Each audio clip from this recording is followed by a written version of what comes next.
Kasalukuyan ang pambansang awit ng Pilipinas. Kayang magiging Diyos ang sinakalan, alam ng puso, sa likid mo'y buhay. Upang pinirang, kuya ka ng magiting, sa manlulupin, di ka pasisigil, sa nagagang tulong sa simbayan, sa langit ng pagaw, ay nilatang tulang awit sa pagkayang minamahal. Ang isang lang matawag ko'y tagumpay na nagtihiling, ang ituloy na karoon niya kailan pa malimatigil. Lumang ang araw ng waragad masigla, ay langit sa Mga kababayan, ang pambansang awit ng Pilipinas.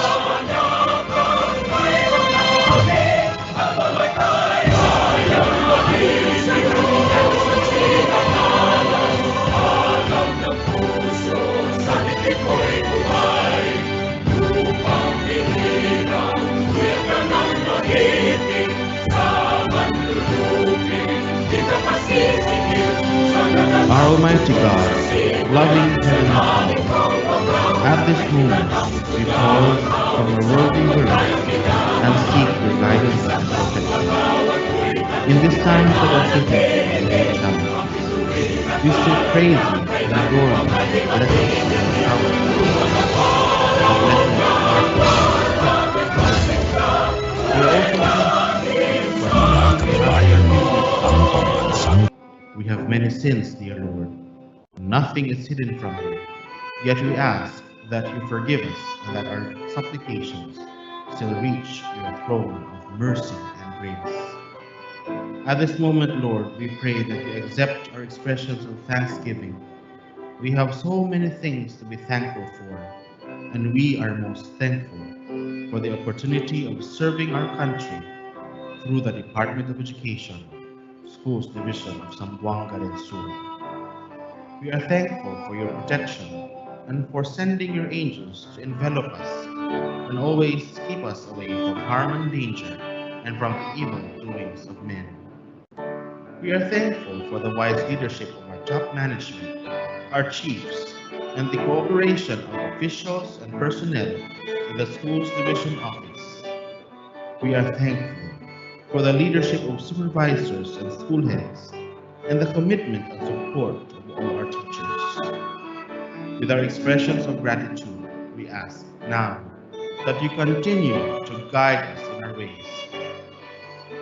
Guide us as we perform our assigned tasks. Guide us as we serve the country. Guide us as we provide education to the children in this part of Mindanao. We also ask that you continue to bless our leaders with wisdom and continue to bless us with a spirit of patience and cooperation.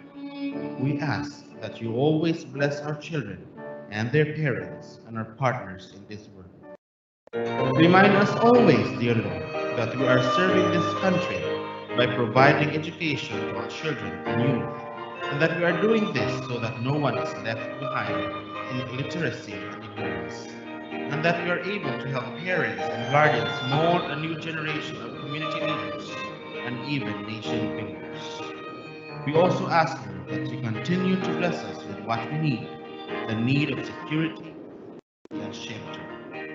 We know, Lord, that you alone can offer these things to your children, and you alone can offer these completely to us. For our teachers in the field, protect them always, Lord. Give them wisdom and strength as they continue the sacred mission of guiding children, thus making them good citizens of this province and of this country. At this moment again, we ask that you take away the disease that is plaguing the world now, including Zamboanga del Sur. May it be, Lord, that with your intervention, those who are infected with COVID-19 will be healed soon, and all of us will be free from the worries this disease brings. At this moment, dear Lord, we yield to your power, your loving kindness, and your will. All these things we ask, in your name we pray. Amen.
to men. Share our joys and sorrows, join in the making of the wondrous land.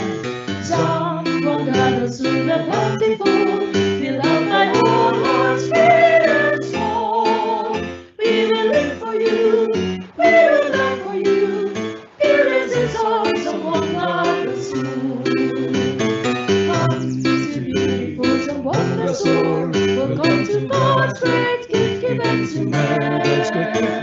Share the joys and sorrows, join in the making of the wondrous land. Zamboanga to the bountiful, fill out thy whole heart, spirit and soul. We will live for you, we will live for you. Here is ours Zamboanga soul.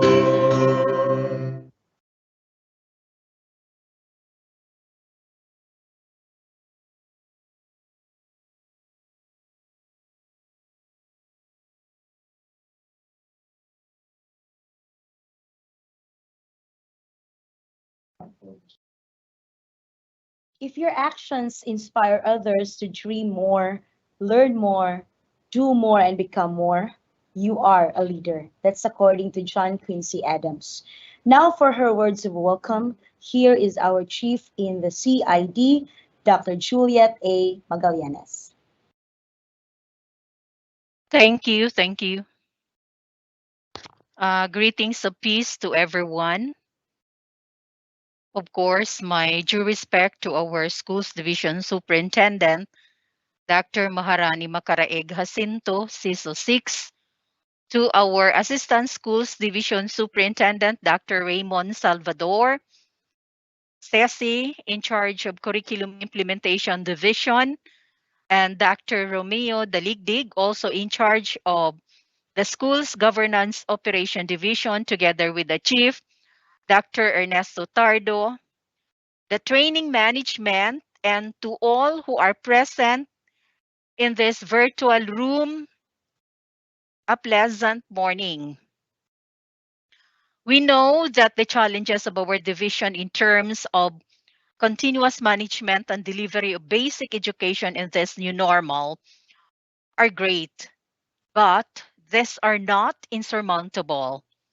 Education in terms of achievement of learners points to the urgent needs of improving the quality of leadership we have in school and the quality of teachers' collective expertise, which is tightly linked to overall learners' achievement, coupled with the strong support of stakeholders as partners in making the schools conducive to teaching and learning. By virtue of Republic Act 9155, otherwise known as Basic Education Act of 2001, both the school heads and internal and external stakeholders are empowered to make and introduce some innovations for the benefit of the learners. However, we can only get their full support if we build harmonious relationship with them and if they see changes or improvements. And that's the foremost reason why we are here and why we need to be capacitated on how to assess and evaluate the school-based management practices implemented in all schools, particularly those who signified that their SBM practices are already in higher levels. Our schools division is again treading this valuable endeavor of helping us gain more knowledge on the implementation of enhanced processes, which will eventually serve as viable guide on how school-based management practices of schools be properly assessed or evaluated, and to validate if the results of self-assessment are authentic and in accord with criteria set. Since the validation and assessment for school-based management level is an evolving process which involves different challenges in governance and accountability, it is important for the schools division office teams to be properly guided and equipped with the enhanced processes on school-based management assessment and evaluation to ensure greater efficiency and effectiveness for the provision of quality educational delivery in the school level as mandated under RA 9155 or the Basic Education Governance Act of 2001. So we look at this activity as a preparatory indicator that our division has again strengthened its niche in adherence to regional policy to harmonize and unify the SBM assessment through the enhanced processes of assessing and evaluating the school-based management level of practice in both public elementary and secondary schools for this calendar year 2022. Finally, it's my privilege to take this colossal opportunity to extend my warm welcome to all of you in this virtual room on this auspicious uh, virtual capacity building. Thank you for sharing your time with us. Thus, your attendance in this webinar is an ample testimony of your continued support in helping our school constituents, the principals, teachers, parents, community members, and in some schools, students, more control over the education process by giving them responsibility for decision about the budget, personnel, and the curriculum, at the same time increasing the involvement of school level stakeholders' ownership and accountability for school performance. I hope that this activity will generate positive results as we continue to perform our task as mandated and somehow redound to a more improved implementation of school-based management. In the end, let me again welcome you with this aphorism from Howard Schultz, Starbucks, and allow me to quote, people want guidance, not rhetoric. They need to know what the plan of action is and how it will be implemented. They want to be given responsibility to help solve the problem and the authority to act on it, unquote. So which means that successful organization utilizes teams and individual contributions and shows that workers are perceived as responsible and capable of fulfilling their duties. Thank you, and once again, good morning.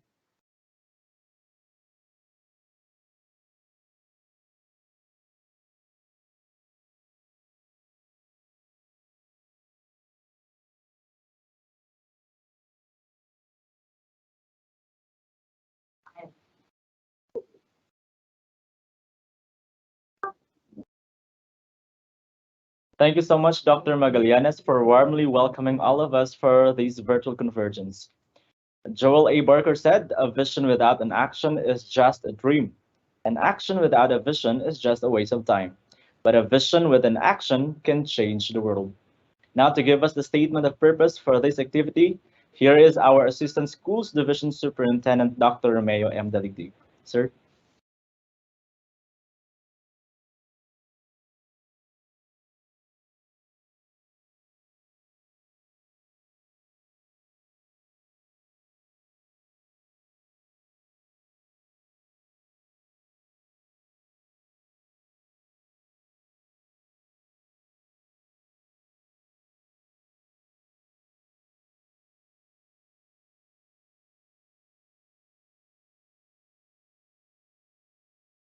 Dr. Maharani M. Jacinto, to our Assistant Schools Division Superintendent, Sir Raymond M. Salvador, to the Chief of the Curriculum Implementation Division, Dr. Juliet E. Magallanes, to the Chief of the Schools Governance Operations Division, Dr. Ernesto F. Tardo, to the Public Schools District Supervisors, Principals in charge of the district, to the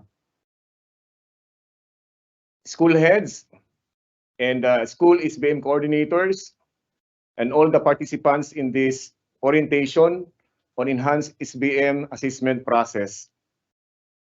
Today marks the beginning of the revival of the school-based management, assessment, and validation in schools, because as the vision of the Department of Education says, we are to continuously improve in the level of practice of our school-based management so that we can also improve in our learning outcomes.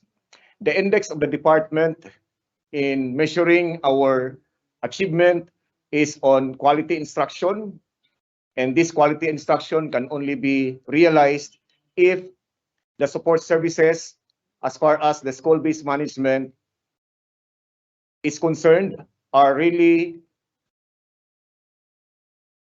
done and implemented so that we can provide basic quality or quality basic education and its services to our clients. And we're doing this for the love of the learners and for the love of the country. Today, this activity aims to achieve the following objectives. Number one,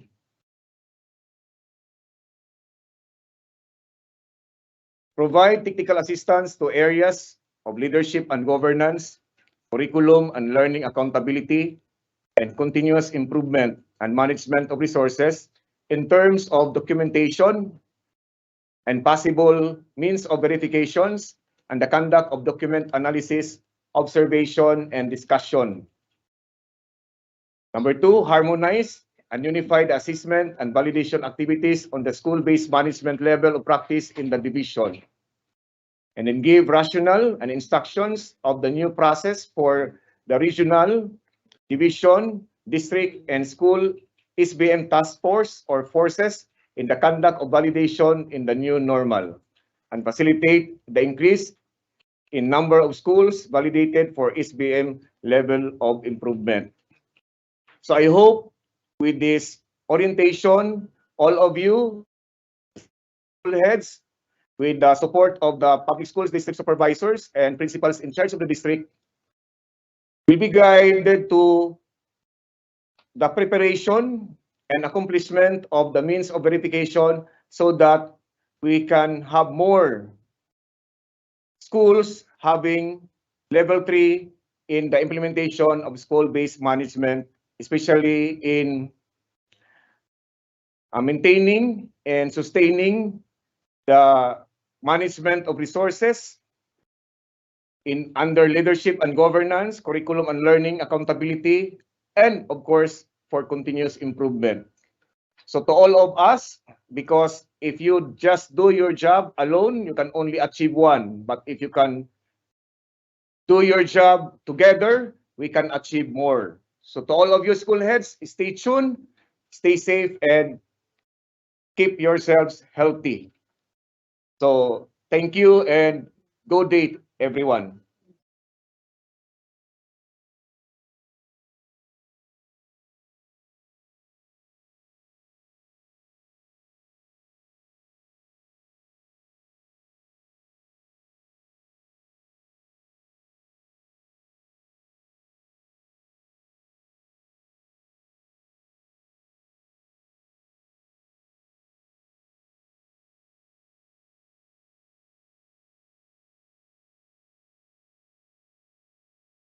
Intendant Dr. Romeo M. Galitic. Great leaders don't set out to be a leader. They set out to make a difference. It's never about the role. It's always about the goal. This time, ladies and gentlemen, to inspire us all, let's welcome the leader of the Division Office of Zamboanga del Sur, our school's Division Superintendent, Dr. Maharani M. Jacinto. Ma'am.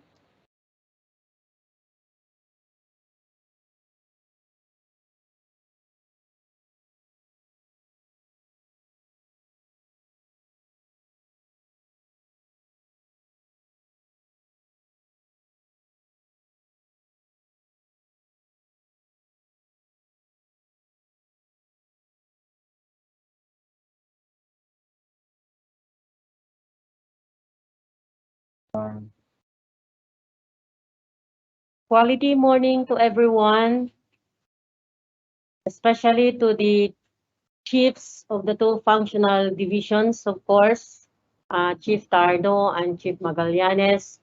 And likewise, of course, before getting forward, I would like also to greet the two ASDSs of this division, Sir Daligdig and Sir Salvador, for being very supportive to every activity that we are having in this division. And to our PSDSS, the extension arm of the division office, as well as the school heads, the frontliners of this approach, the school-based management. Before anything else, I would like to recall sometime in 2006, which is the first implementation of this school-based management approach. This is coupled with a grant given to the first schools identified to institutionalize this approach.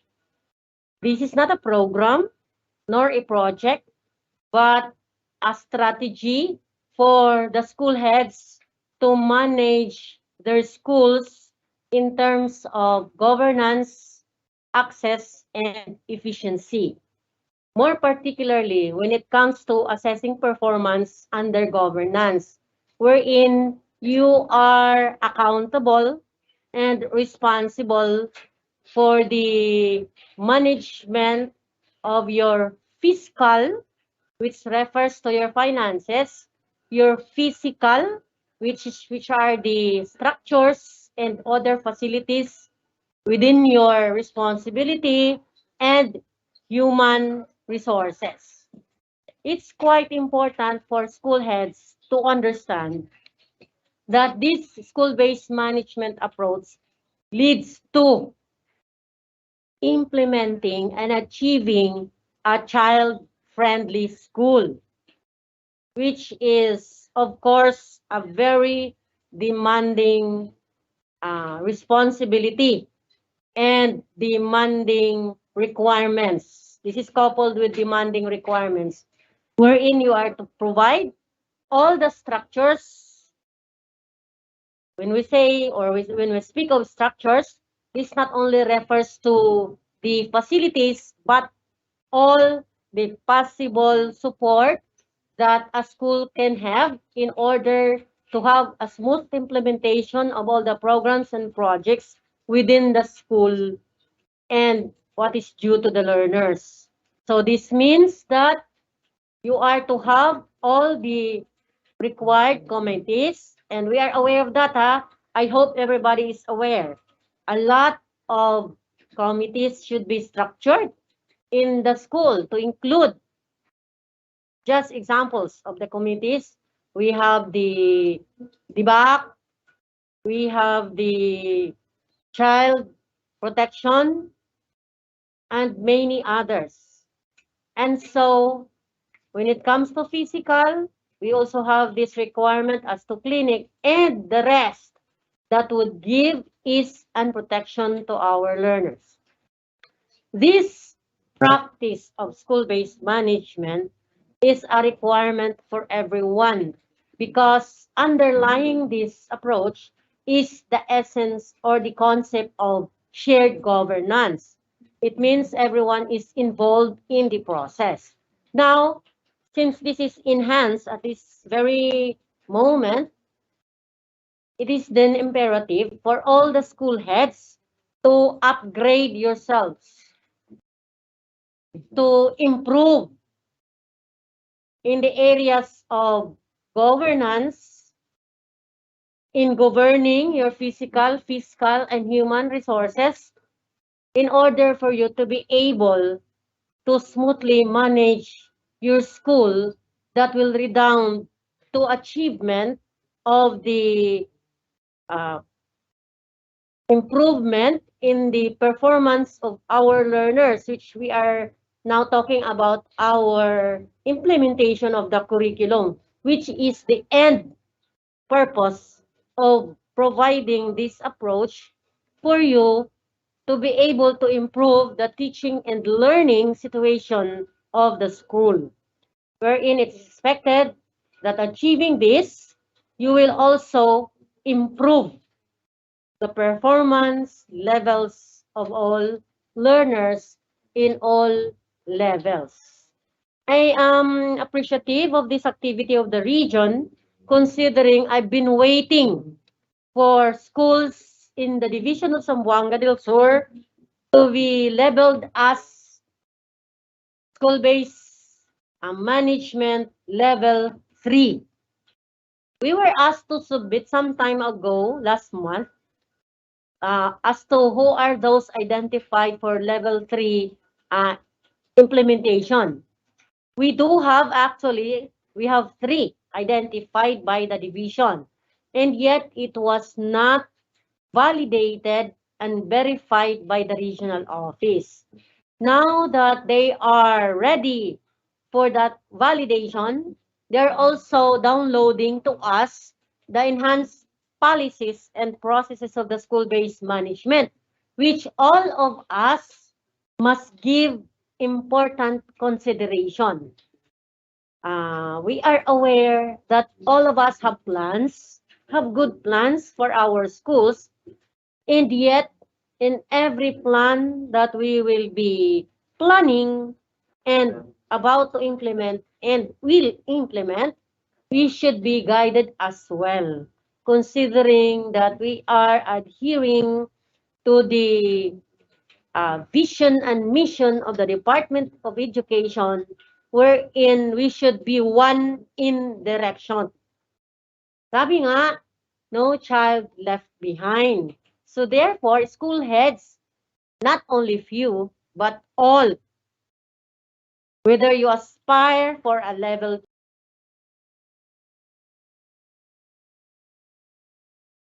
2 or level 3 categorization as to your practices when it comes to shared governance, it is imperative for you to level up your schools, because this is the way for us to achieve the purpose of our being here in the Department of Education.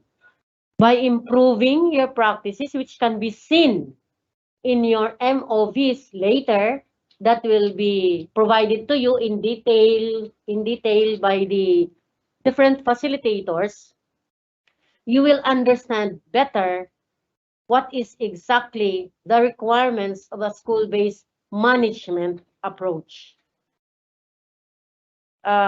We should understand that whether we like it or not, we are asked to adopt these school-based management practices, considering it's already proven that this is very effective. You can just imagine 2006 and now we are 2021. It's more than 2 decades.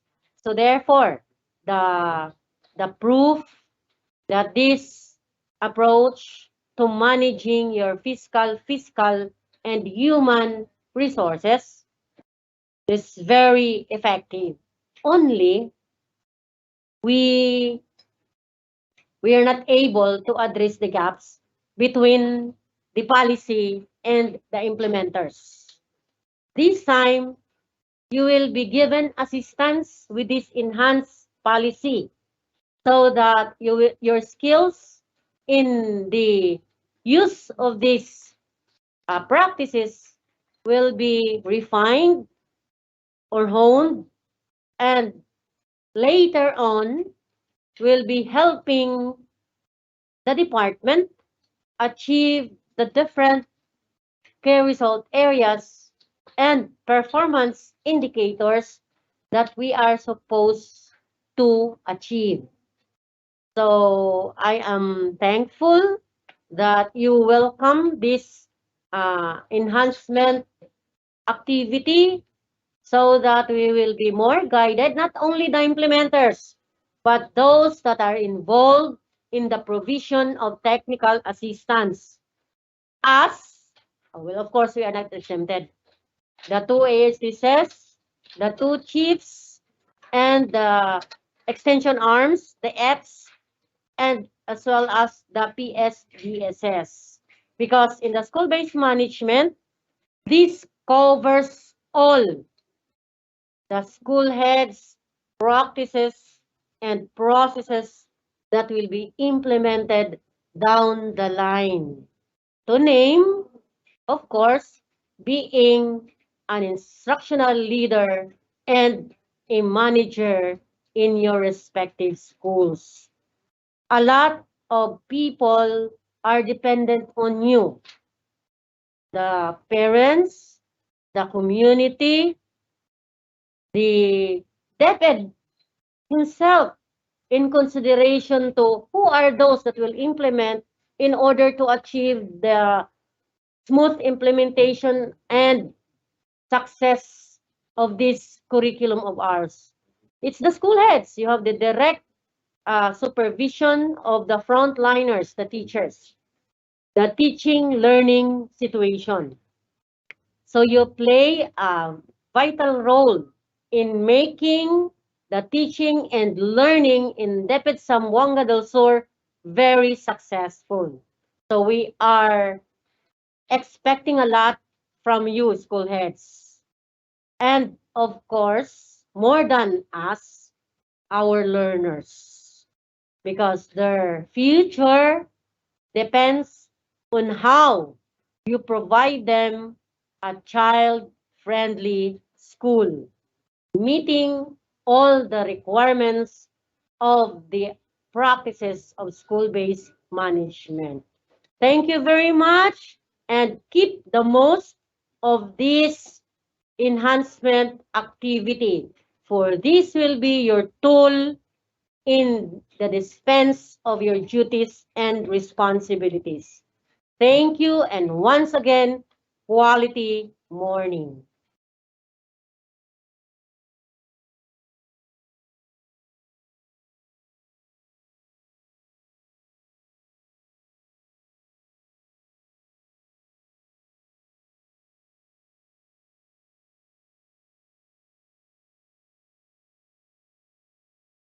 Thank you so much to our schools division for attending Dr. Maharani and the challenge management of consequences and conditions. Healthy attitude is contagious, but don't wait to catch it from others. Be a carrier. Here is our senior education specialist in HRG, Sir Ebenezer B. Manila Jr. for the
Thank you, Brian, for that introduction. And of course, warm greetings to our top management, to our officials, and those who are listening in, watching this very important convergence on the SBM level of practice for calendar year 2022. Uh, in previous convergences and meetings like this, uh, I always say that you remember the word smile for us to uh, be ready with the messages and the information that will be shared to us by our facilitators and our speakers.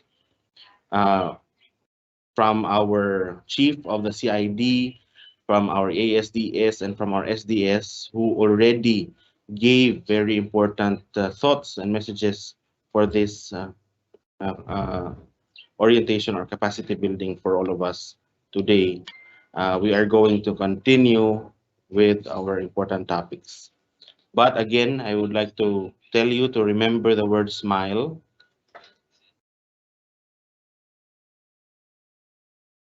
When I say smile, S of course stands for stay focused.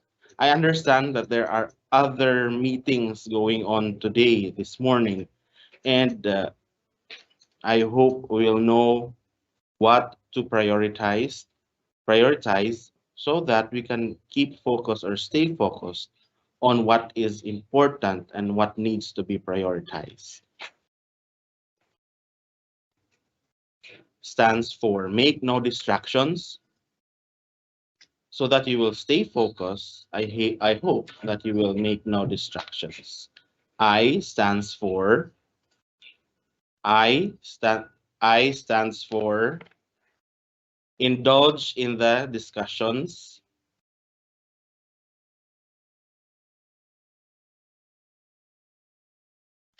Because we have very important topics to be shared today, I hope that you will indulge in the discussions and the talks that will be given by our facilitators and our speakers. L stands for listen attentively, and E, we hope that you will enjoy learning. What's in store for all of us today? After my part, we will have the DepEd Kwame updates and Kwame matters, of course, to be shared to us by our SEPs for the SMME, Arturo Jr. S. Antiquina. Then, very important, we are going to have a playing of the Pangarap theme song, which is the theme song of DepEd at this moment. And uh, we are going to hear from our ASDS, Dr. Romeo Daligdig, the DepEd thrust, which is Sulong Edukalidad, which includes Skype. We always see the slogan or read the slogan and see what the Sulong Edukalidad thrust, but uh, only a handful of us know what this means. So ASDS, the Digdig, will share to us what that is. After that, Sir Antiquina will discuss DepEd Order 83, series of 2012, and Dr. Antonio Ganob, our EPS for the SGOD, will present to us the division SBM composite teams and their roles and responsibilities. Then we will have the presentation of possible means of verifications for leadership and governance, dimension and principle, and validating guidelines, techniques, and tools by Dr. Ernesto Tardo, our chief of the SGOD. And a presentation of possible MOVs for curriculum and learning dimension, principle and validating guidelines, techniques, and tools to be shared to us by our chief of the curriculum implementation division, Dr. Juliet Magallanes.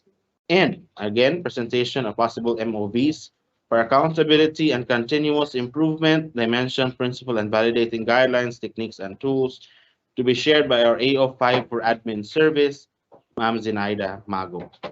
And presentation of possible MOVs for management of resources and validating guidelines, techniques, and tools by our division accountant, Ma'am Pichi Shane Karandang.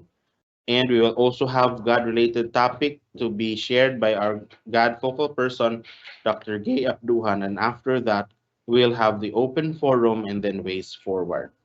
So we hope that what we have prepared for all of you today will be very useful in the implementation of school-based management. Thank you so much. And again, thank you for your attention.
Thank you so much, Sir EM.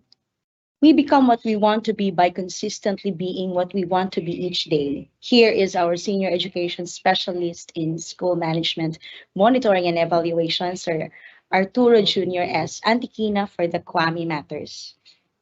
On behalf of Sir Jong, I would like to say the evaluation links will be sent to you after all the sessions for today. And then if you cannot access the evaluation link, please check if the email that is logged in your gadget is your DepEd email. Sir Brian? All right.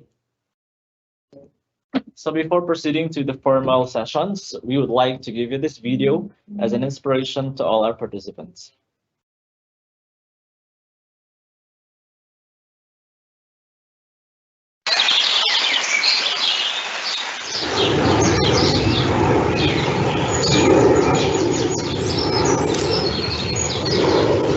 Cristianos! Ay mo ako! Cristianos!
hinat na natin. Bukas sa iyong isipan, tagumpay na tatahakin. Isang pangarap na lubos, landas na iyong patutunguhan. Pangarap na inaasam, di mapipigil ni Numan. Maaabot lahat ng iyong inaasam. Sa kasipagan ng sagot, salat ka man sa kayamanan. Buksan ang pahina ng mga aklat ng karunungan. Edukasyon ating kailangan, kamangmangan ating iwanan. Ating hiling halin, ating pagmamahal, ating tanawin, atong manasay muli at anawin. Kinabukasan pagbabayin, pilitin mo gawin, gustos ang pagsisika, pag-asa ay yakapin, isang invocation ng kayamanan ng kahit kailan, isang pagkakabubukan, pagsisigawan ng lahat. Gustos ang pagsisika, kaya mo yun, kaibigan, magbubuo isang pag-aaral.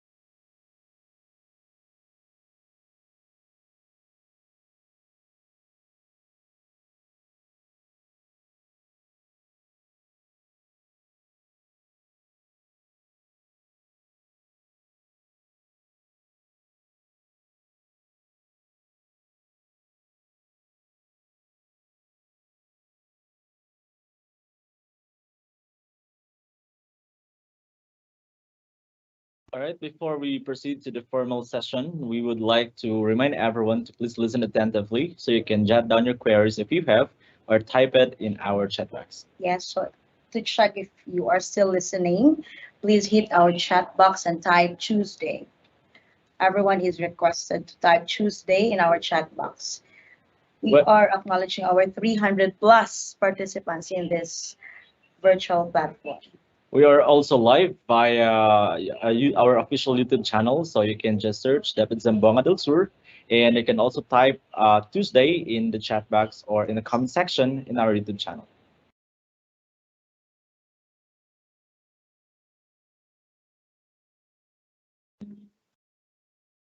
Now, Caitlin, for our first session. All right.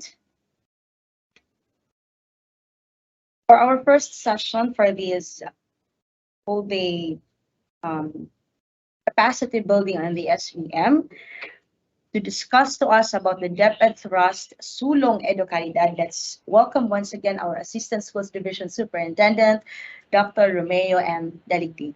Sir, please take your time.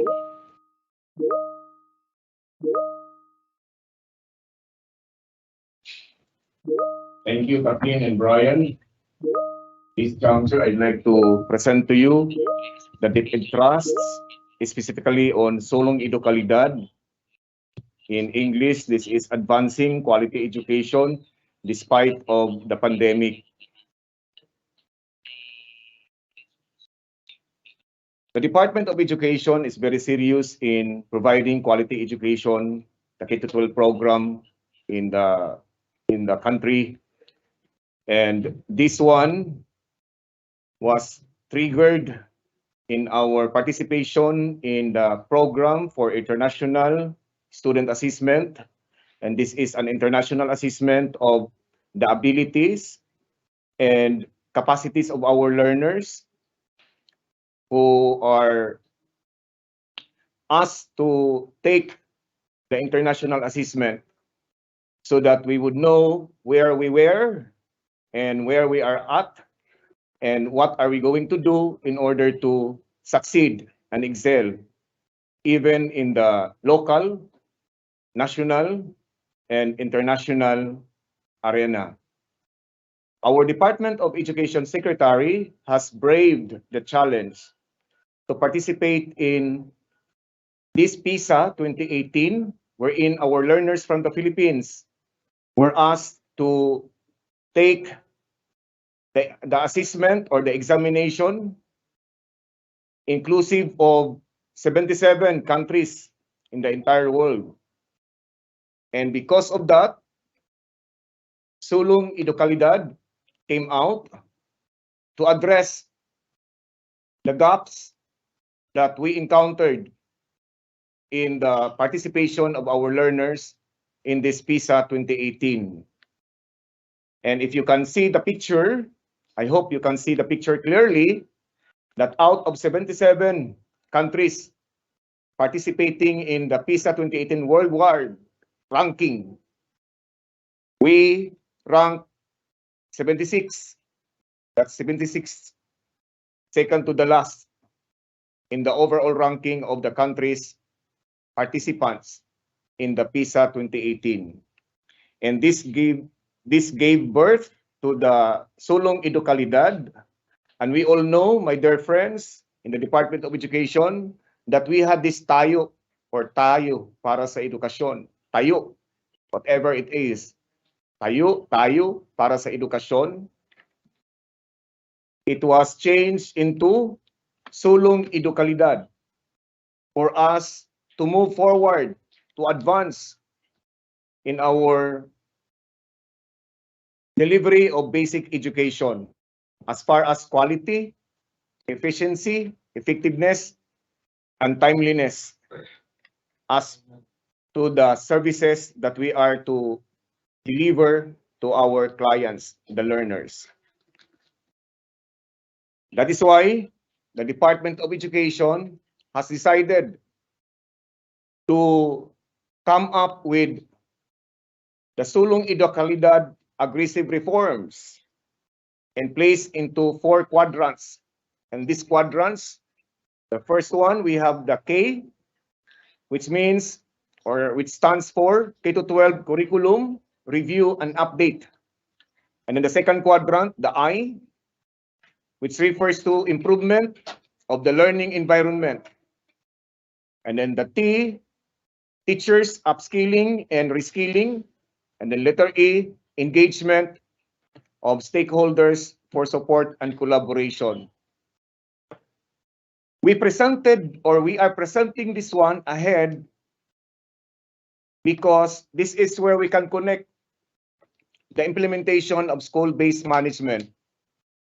We also have the APAC, the assessment process and tool for SBM or school-based management level of practice. So as you notice, we have 4 quadrants in Sulong Idokalidad. We also have 4 quadrants in SBM. And what are they? May I repeat?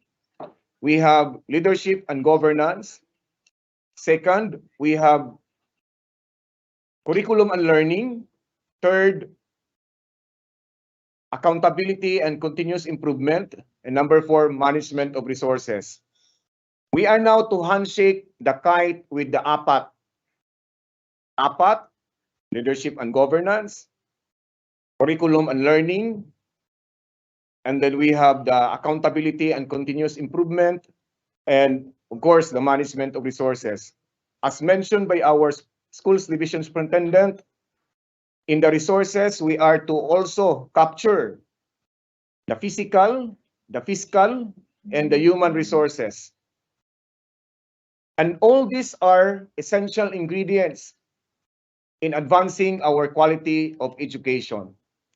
It doesn't mean we do not have any quality education. Only that we need to advance, we need to forward. We should not go backward in the delivery of our basic education services. I know some of you are handling schools who are still in level 1. Others are in level 2 schools under SBM umbrella. And the third one, we have level 3. And soon, with the implementation of the enhanced validation process crafted by our regional office, we can go farther and even beyond level 3. And that's level 4, based on the regional memorandum. So KITE and SBM are really the weapons or the ammunitions that we need to navigate in this COVID time until the new normal becomes the present normal. So mapping the kite with the SBM, it's just very easy because we have 4 quadrants in SBM. We also have 4 quadrants in the sulong edukalidad in the form of kite. So if your co-teachers, your constituents, your community would like to ask you about sulong edukalidad, you just answer them about the kite. It stands for K, K-12 curriculum review and update. I, improvement of the learning environment. Then T, teachers upskilling and reskilling. And then E, engagement of stakeholders for support and collaboration. I know with these 4 quadrants, the kite, we can really move forward. We can really work and advance in these trying times. I know you are already conscious and even doubtful whether you can achieve level 3, level 4, level 2 if you have a school which is still in level 1. Don't worry, because opportunities are just within the 4 fences of the school. All you have to do is just to explore the beauty and the chance for your school to be validated as level 1. But it takes efforts and even public relationship. And that is captured in E. So before I go further in the discussion of SBM and the kite or the sulong edukalidad, I'd like you to walk through in these 4 quadrants of the sulong edukalidad. Let's discuss first K. So KITE. So you need to have the key I in yourself, in your body, so that you can really you can deliver quality education services. So K refers to K-12 curriculum review and update.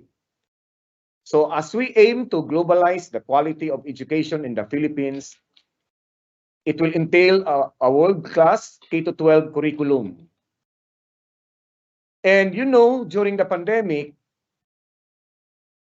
the Department of Education was able to review the curriculum and came up with the most essential learning competencies. Out of the thousands of competencies, they were compressed into hundreds only to respond to the demands of time as far as curriculum delivery is concerned. And during the pandemic, we succeeded for letter K, and that's K-12 curriculum review and update, in the form of the MELC, the most essential learning competencies. And from there on, DepEd will coordinate and collaborate with relevant institutions in the continuous reviewing of the basic education curriculum in order to prepare our learners for the future. And we have this program, DepEd for the Future. So we have already traversed in this review of the K-12 curriculum by virtue of the most essential learning competencies that we are now using in the COVID time. So even after COVID, post-COVID curriculum, the review will continue in order for us to excel in the program for international student assessment. So that's a good initiative of the present Honorable Secretary Leonor Magtulis Briones, for making us participate in the PISA 2018. And I hope in the next PISA, we could already have better results of our participation in that particular assessment activity. I, from the kite, improvement of the learning environment. And this is about our quest for quality education reflects our commitment to continuously improve our learning environment in terms of physical facilities, learning resources, safe and nurturing schools. SBM is still there. By the way, the kite would map to the curriculum and learning. It's very clear that K-12 curriculum review and update, and this is being aligned with our SBM, the APAT, that means the quadrants in SBM, curriculum and learning. And then we have now I, improvement of the learning environment, and we can also align this with our management of resources. And that's very, very essential in advancing our quality of education. In this guide, letter I, schools, classrooms, and other learning facilities will be designed to promote productive learning experiences, while best practices and inclusive education will always be observed. So as a school head, especially those who are still handling level 1 school, level 2 school, you still have the biggest room for improvement. The improvement of the learning environment from the perimeter fence to the grounds, to the school buildings, classrooms, school facilities, school services. So these are under improvement of the learning environment, so that our learners will be safe and secure. Not so much for this pandemic time because they are just at home answering their modules under the modular learning system.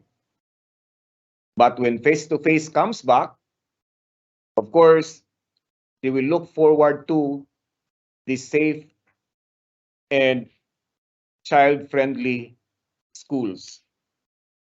That's for letter I. And then letter T, teachers upskilling and reskilling. So that's letter T of the kite.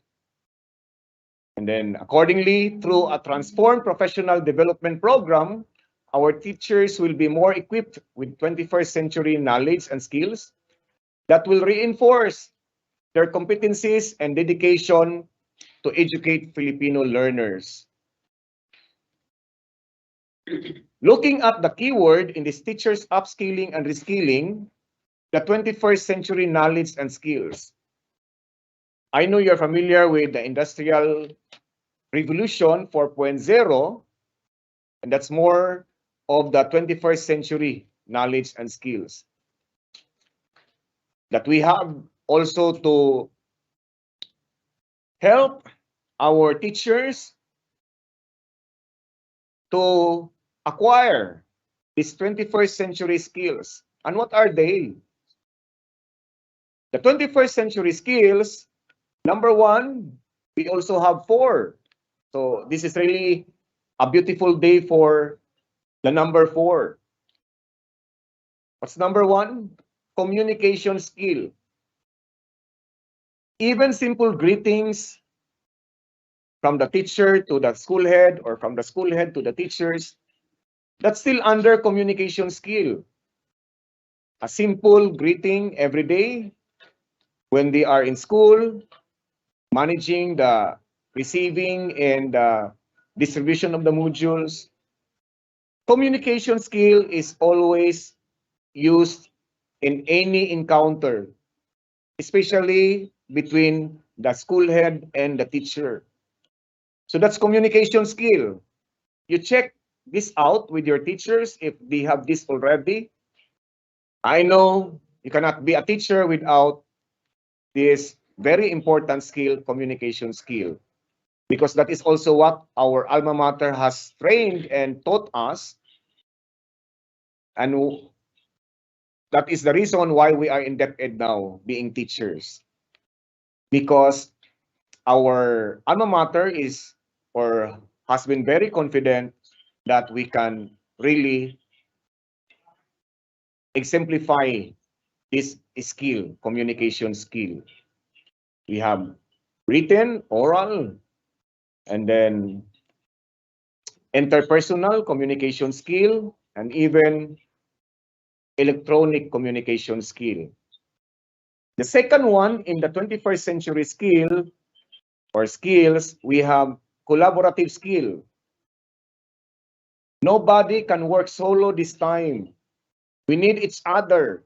We need to support one another in order for us to harmonize our targets, harmonize our goals, and harmonize our aspirations so that we can move our school in in a strategic direction where all of us want our school to be.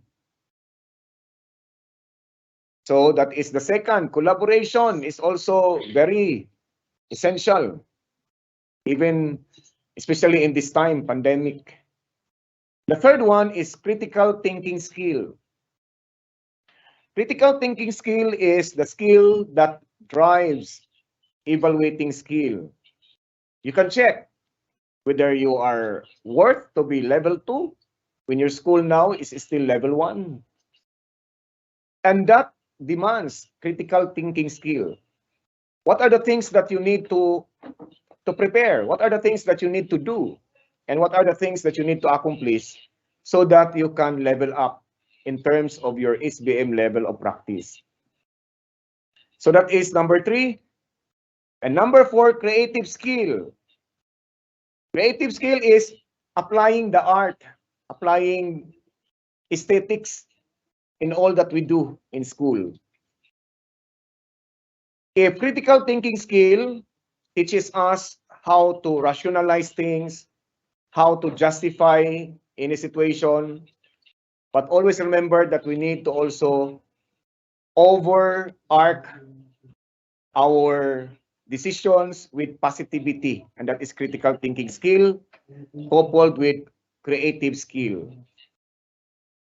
You can always voice out your reasons. You can always voice out your rationalization, but always think how to do it. It's more of the manner of delivering the message that we can attribute to the word creativity, creative skill.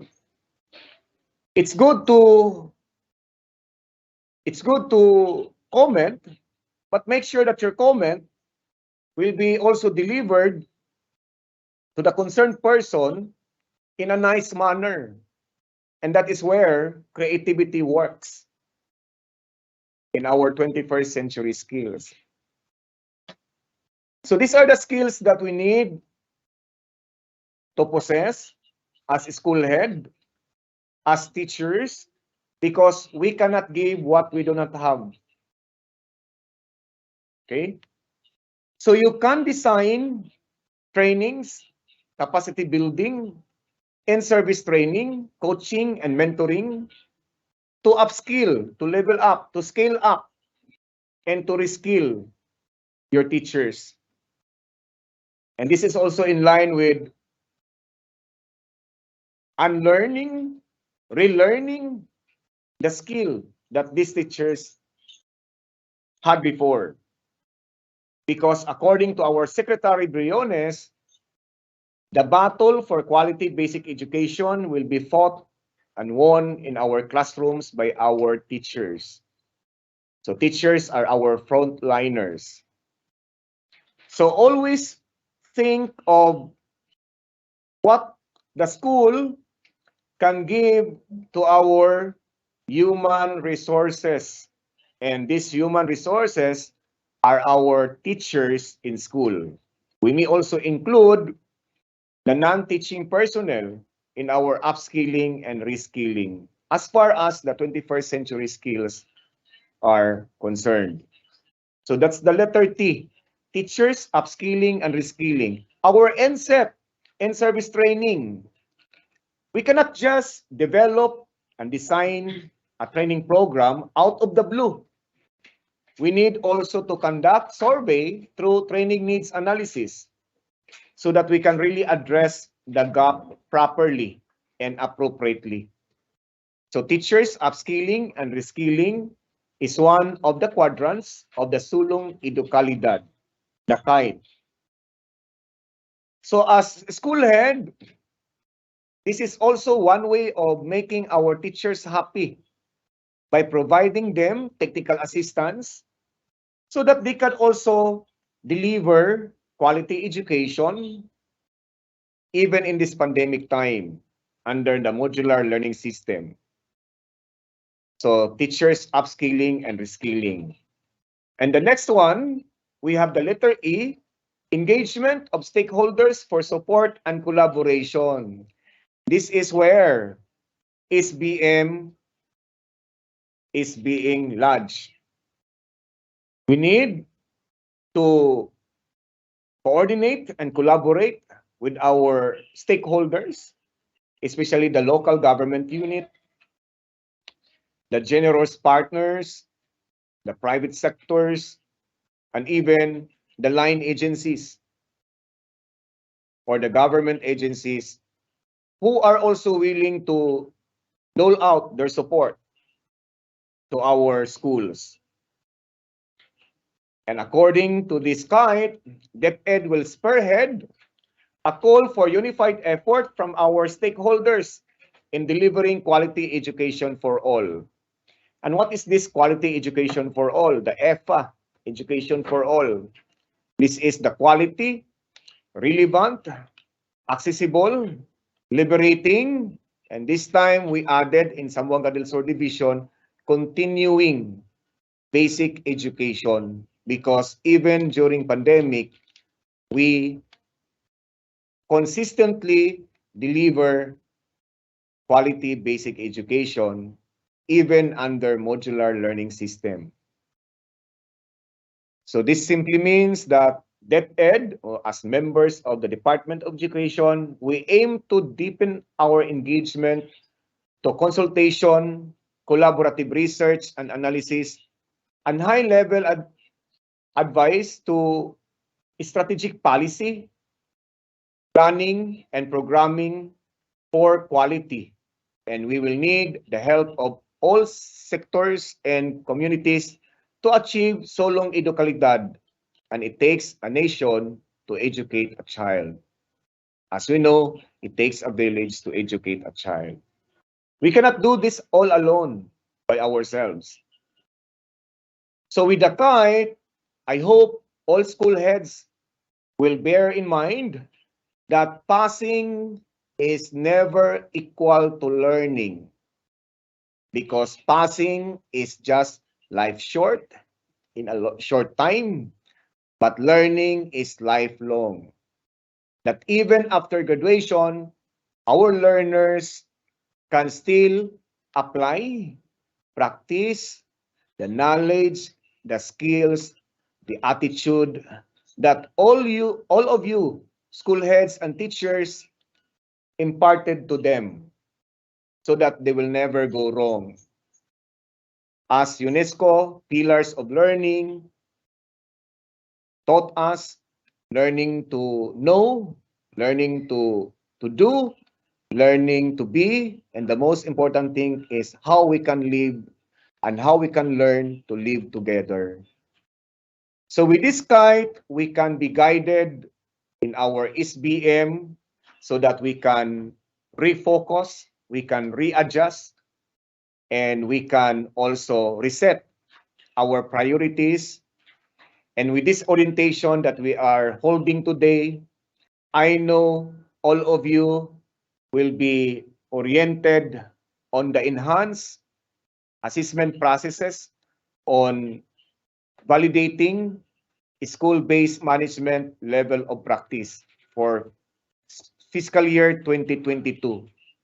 So at this point in time, all school heads are encouraged to already check what are the possible MOVs and how to go about these MOVs and how to prepare all these things before the schedule of validation or validating visits of our school-based task force coming from the region and coming from the division and even coming from the district, so that no school will be left behind. So fly your kite up high and high so that we can uphold and advance quality education. Sulong edukalidad. So DepEd asks for open-mindedness as the education shifts to the new normal.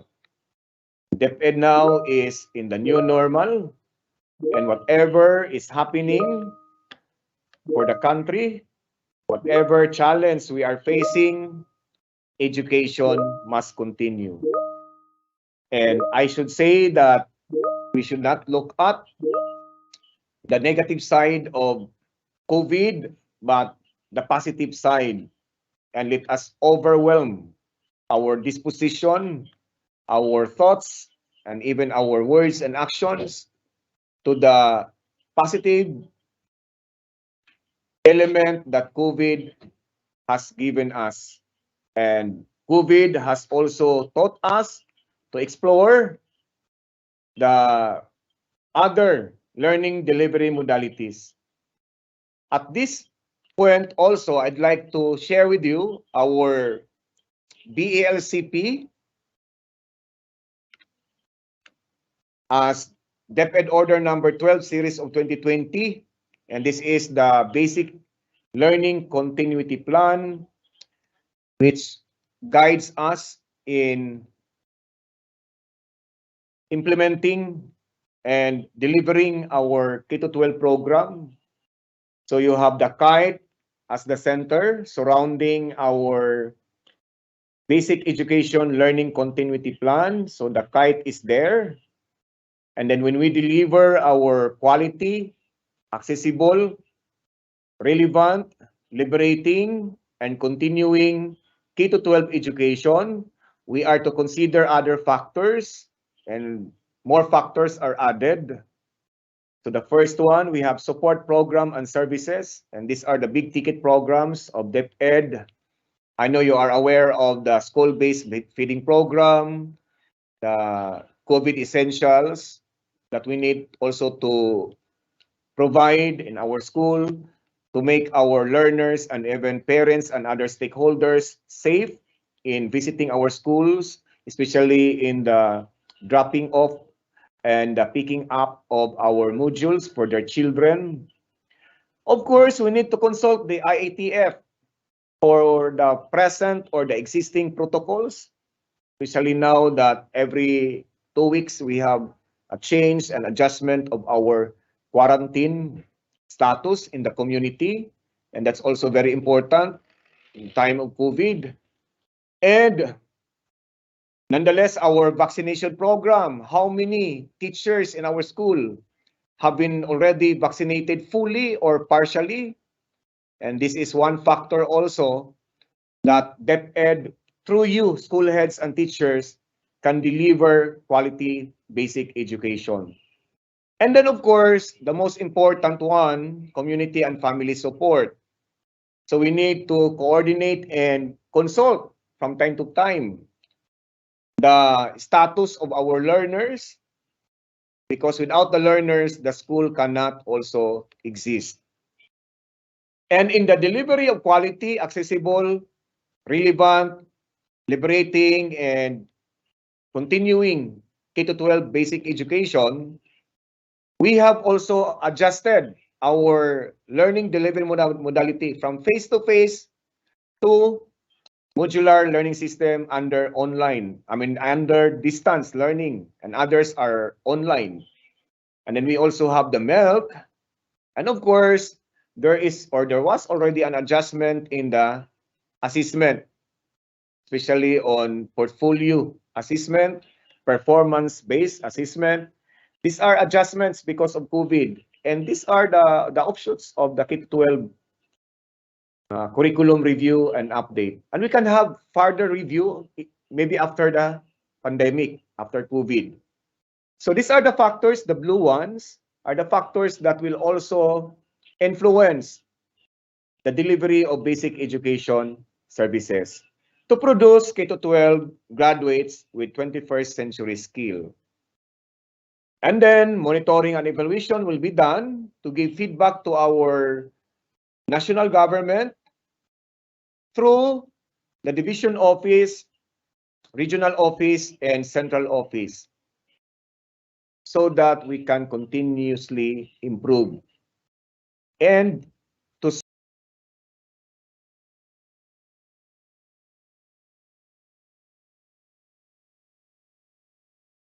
serve better our stakeholders, especially our learners. All these are done for the love of our learners and for the love of the country. Para sa bayan, para sa bata.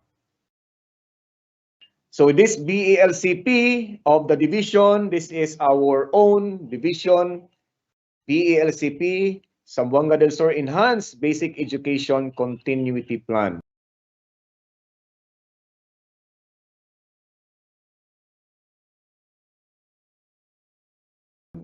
So if you are asked there to also develop your own BELCP in the school, the LCPIR, you can have this as your reference.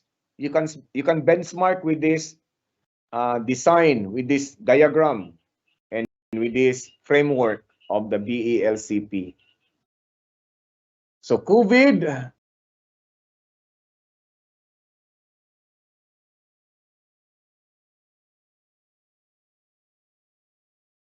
made us explore these big four learning delivery modalities.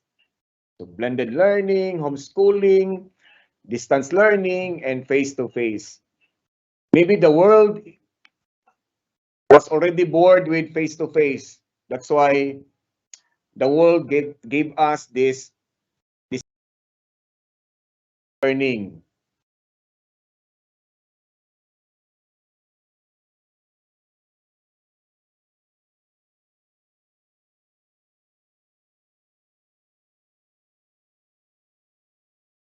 In the form of modular learning delivery system.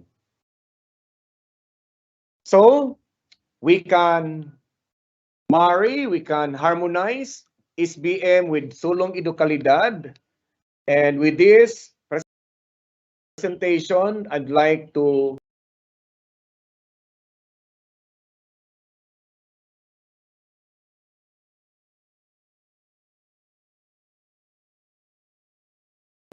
encourage everyone to think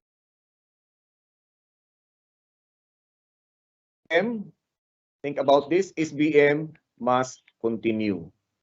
Do not only be content with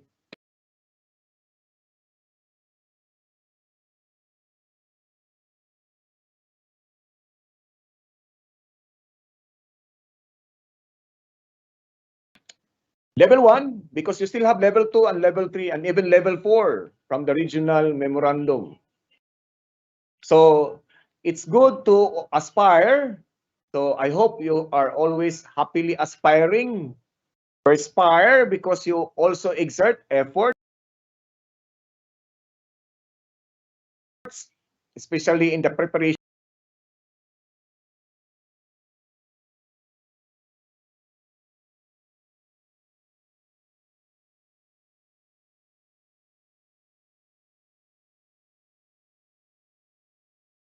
of MOVs, and then inspire others. For all you know, you are the ultimate candle that the other schools are waiting for.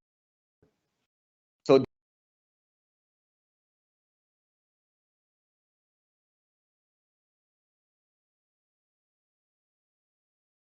that you can share your light to others, because that is the best measure of our quality SBM implementation.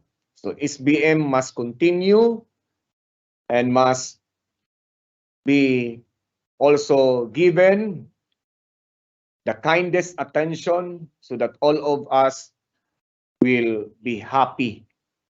So happily aspiring, perspiring, and inspiring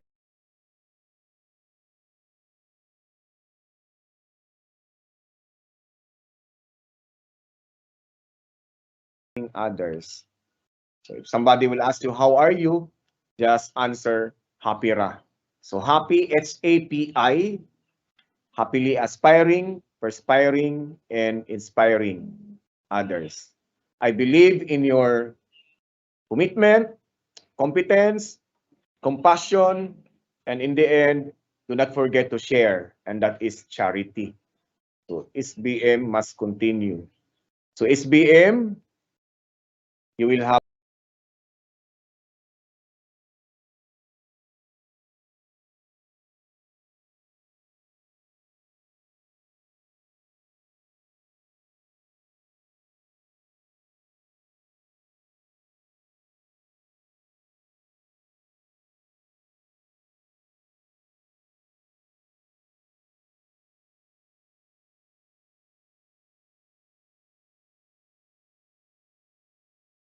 you will have the spirit, you will have the body, and you will have the mind. So SBM, and that is the holistic view of being a school head. You must have the spirit for others, you must have the body to move for others, and you must have the mind to think for others. You can never be happy if you always think of yourself only. Happiness is when you share your joy to others. And that's how we define happiness. So I just like to give you these words to live by. Growth is never by mere chance. It is the result of forces working together, according to James Cash um, Penny. So Cash and Penny. You will have this after SBM level 3. Cash, Penny. Okay? And that's all the reward that I am talking about after conquering the level of practice up to level 3 and even beyond. And we have level 4 under the regional memorandum. So to all of you, thank you for your kind attention. Gracias por su atención, and advance Merry Christmas to everyone. God bless. Keep safe and stay healthy.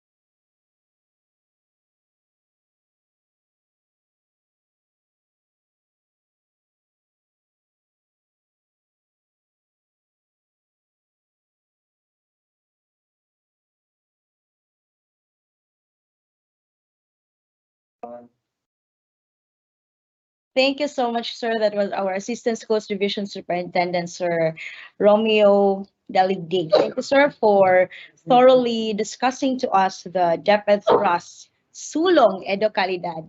Virtual claps for you, sir. All right. This time, ladies and gents, I give you our next speaker, who is very handsome today in his blue long sleeves. My sets in the SMME section, ladies and gentlemen, Sir Arturo Jr. as Antiquina. A round of applause for him, please.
Okay.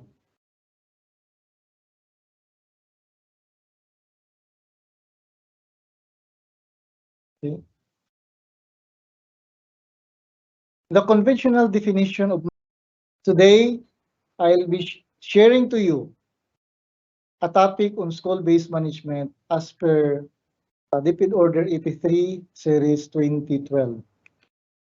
I'd like to start with the foundation, the very source of this framework. The school-based management is one of the concern of the School Effectiveness Division from the Bureau of Human Resource and Organizational Development of the Central Office.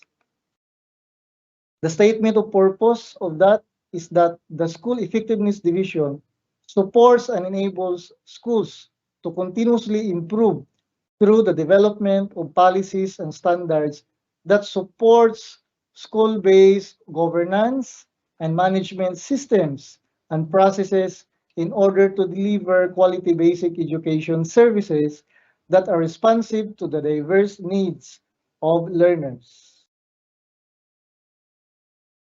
The key result areas, I'm referring again to the School Effectiveness Division, is the school improvement and governance, the school organization, assessment and research, and performance management. There are sub-areas for the school improvement and governance. First is the school processes, of which it concerns strengthening of the SIP implementation through the development of enabling policies and tools, review and updating of SBM policy issued. That's why here comes DepEd Order 83, Series 2012. Of course, part of that is the development of manuals for the senior high schools and the continuous improvement programs. For stakeholders' participation, we have the school report card automation, the district synthesis research, the capacity building on stakeholders' engagement. Continuing the key areas of the SED, we have the school organization assessment and research, of which they were able to conduct researches on school typology, district synthesis, and spatial hardship allowance. For the performance management, they were able to consider two aspects, which is the professional development and the administrative management. The major functions, of course, of the SED is the formulation of school effectiveness framework, development of policies and standards for governance, application and monitoring of school performance management standards, and accreditation of schools and learning centers. This is where SBM emanates. That's why let's start defining SBM. So what is SBM? SBM as identified as KRTs or K Reform Trust envisioned to effect school level. So school-based management or SBM is the decentralization of decision-making authority from the central, regional, division, district down to individual school sites with the intent of uniting school head, teachers, learners, as well as parents, the local government units, and the community at large in promoting schools. I'd like to stress that the keyword there is with the intent of uniting, with the intent of uniting all the participants in the development of school. So decentralization is the delegation of power from a central authority to regional and local authorities. It is just delegation of power, not power grabbing or giving you all your power of a school head to the local authorities. So the main goal is to improve school performance and student achievement. Talking on school-based management, it on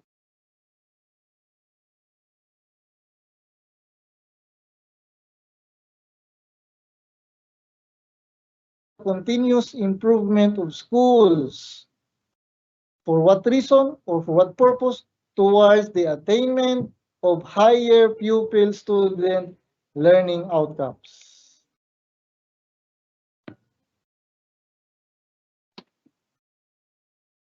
Function.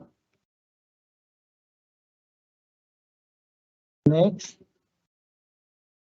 Okay. So school-based management or SBM emphasizes the individual school as represented by any combination of principals, teachers, parents, students, and other members of the school community as the primary unit for improving education and the redistribution of decision-making authority over school operations as the primary means by which this improvement can be stimulated and sustained. So SBM has the potential to be a low-cost way of making public spending on education more efficient by increasing the accountability of the agents involved and by empowering the clients to improve learning outcomes. At the school level, school head, teachers, students or learners, and school staff work together with the community leaders, local government officials, and other stakeholders to improve school performance.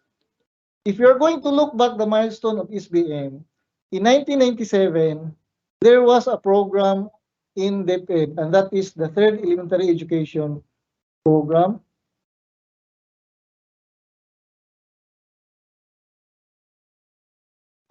It covers the elementary level. 2 years after, there is that SIDEP, no? The Secondary Education Division Improvement Program. And along this line, there is now the birth of RA 9155 by 2001, where the again the SBM has been considered. By 2005, there is that SFI, the Schools First Initiative, and later on we have the VISRA. So this is the SBM milestone, the how SBM evolved along the years. So the imperatives for the revision is the realization of the value of SBM to effectively carry out reforms in the curriculum for the K-12, and the need to strengthen SBM by assimilating the school to the system and way of life of the local community, and redirects all efforts to support improvement of learning outcomes. No? In the previous, there was already records and reports on the implementation of SBM, and these are the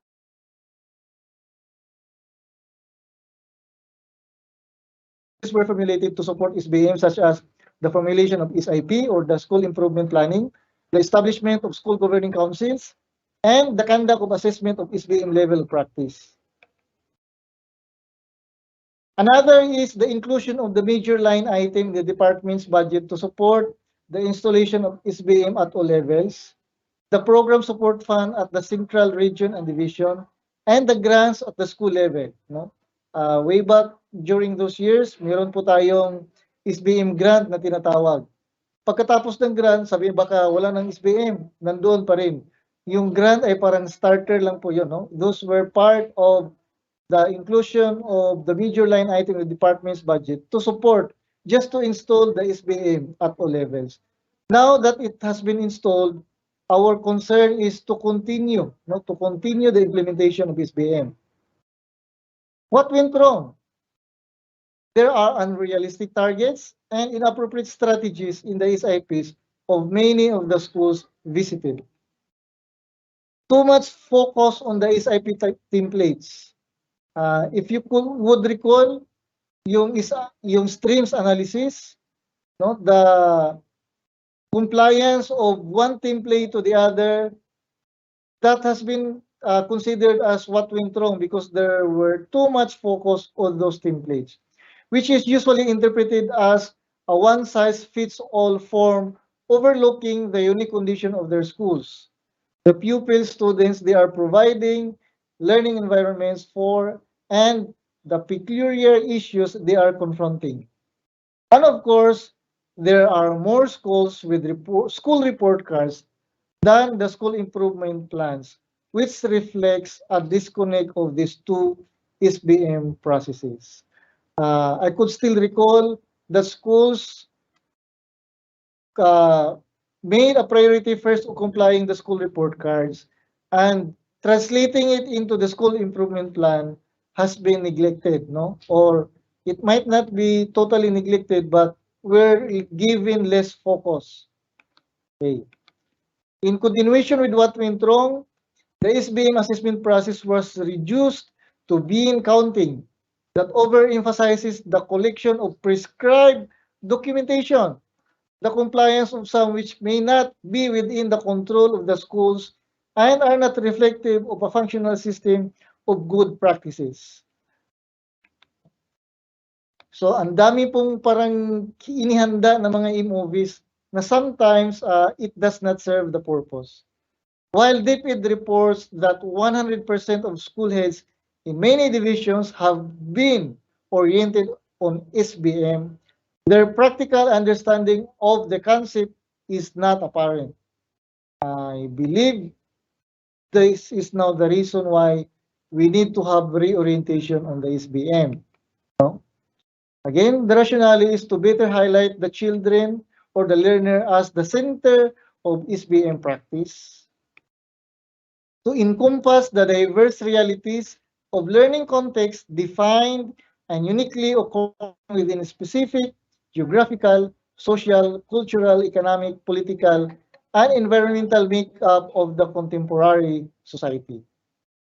To enhance commitment of education stakeholders at all levels to the responsibilities and accountabilities in realizing the education outcomes for children. To further promote shared governance between the school and the community. Shared governance does not mean that as a school head, if I am a school head, I am giving my power to the stakeholders. No, it's a different thing when we say shared governance. Let's define it, because school governance refers to the authority of education stakeholders to jointly make decisions towards the continuous improvement of learning and promotion of children's welfare in the school. No? Kung halimbawa, we decided that our children will be magalang, teachers will be uh, uh, teaching our children to be magalang, but without the support of the community, the practice of being magalang will not be reinforced in their homes, in their community. By that simple example, if there is that joint making of decisions when the community, the school, and the teachers in school and the stakeholders, the parents in the school, will agree among themselves that our mantra in this community is looking at our children to be magalang, then pag mayroon silang makikitang bata na galing sa paaralan na yan, sila mismo ay tutulong na maipakita sa bata kung paano ang magiging magalang. So si teacher nagtuturo sa loob ng classroom, okay, children, ito yung gagawin nyo para kayo'y tatawaging or magiging isang magalang na bata. Pag kayo'y mayroong you happen to encounter may nakita kayong mga nadaanan or nakikita sa daan na mga matatanda, ipakita niyo ang ganitong gesture at ito yung sasabihin niyo, magandang gabi po, magandang hapon po. Ganun yun, sinasabi ng teacher. Pag uwi ng bata, pag hindi alam ng community na ito pala yung gusto ng paaralan, pag hindi naging magalang yung bata sa kanila, wala silang concern kasi hindi sila alam. They were not informed of those decisions where their children are geared towards to improving or learning. But if there is that unified decision, di sasabihin ng mga magulang o kahit ng sino mang may nakakita ng bata, oy mga bata, di ba sabi sa school na ito yung gagawin nyo, hindi nyo ito ginagawa. O sige, gawin nyo. With that just simple example, we can say that there is that school governance or shared governance because community,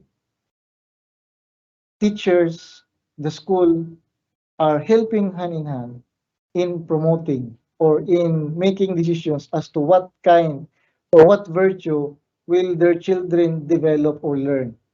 No? It is the interface among school stakeholders who make strategic decisions that shape the school and are accountable for the work and actions of the whole system. In this sense, it is important that internal and external stakeholders have harmonized perspectives and experiences because these are crucial in improving the lives of children in the school community. Thus, shared governance is a system which operates under the principle that education, which is focused on the holistic development of school children, kung hanggang saan inabot o hanggang saang level na ipakita ng bata ang dapat niyang matutunan sa paaralan. A stable governance structure in school should be able to produce stable and effective leadership which underpins achievement of the school's objective and which is sensitive to guarding the vision and values of the past while being responsive to changes in the community values and the preferences of the immediate stakeholders. Sana hindi natin sabihin na, ba't hindi na magalang ang mga bata ngayon? Ganito kasi yung generation na ngayon, hindi na magalang. I sometimes reflect on that. Is it really because of the generation? Or is it because there are communities or sectors who would be helping in the learning process that did not work or were not included in the decision making, no? Sana wala nang magtuturuan kung saan may problema. Sa halip, magtutulong-tulong at will come up with a cohesive decision as to the learning of our children. A stable and effective leaderships characterized as shared leadership, shared commitment, and shared accountability. Kung ang isang guro ay hindi nag-perform sa kanyang mga gawain, hindi pwedeng sabihin ko kung ako ang principal, kung ako ang school lead, ay, yung guro na yan talaga. So pag mayroon nagpunta na taga-division, ba't ganyan ginagawa ng guro mo? Dapat hindi mo sasabihin as school head. Ay, yung guro na talaga yan, ay hindi talaga yan marunong, hindi yan gumagawa sa kanyang mga gawain. As school head, you have shared accountability. Hindi lang yan accountability ng teacher na hindi nakapag-perform. Kasama ka rin doon. Kasi ikaw ay expected na magbibigay gabay sa teacher na yan. Hindi mo dapat i-blame yung teacher. Sana ganun din ang mindset ng community. Ba't ganyan yung mga bata nyo? Kasi yung school na yan. But if there is that what we call shared leadership, shared commitment, shared accountability, parents will be giving feedback to the school. Sir, ano na nangyari sa mga bata natin? Ba't ganito yung ginagawa? Ba't ganyan ang ginagawa? Sa anong paraan po kami makakatulong?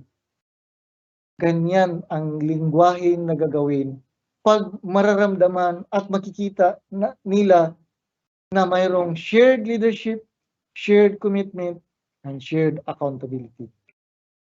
To improve the school system's capacity to be on track in achieving the goals and sustain good performance.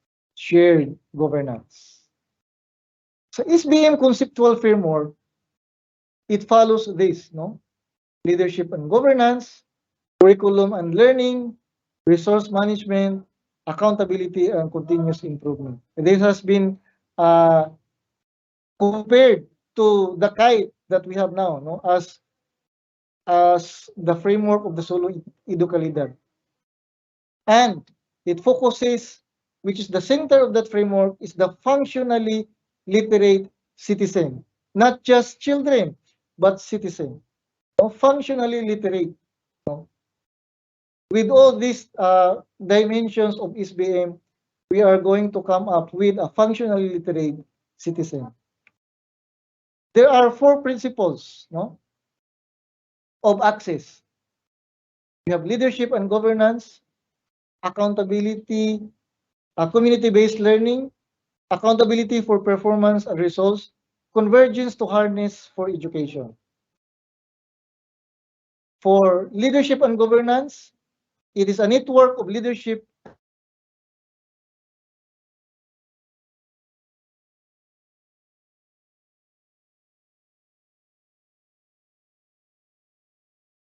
context of diverse environment. For community-based learning, the curriculum and the learning systems anchored on the community and learners' context and aspirations are collaboratively developed and continuously improved. For accountability for performance and results, there should be a clear, transparent, inclusive, responsive accountability system is in place, collaboratively developed by the school community which monitors performance and acts appropriately on gaps and gains. No? Let's consider one particular data, dropout. No?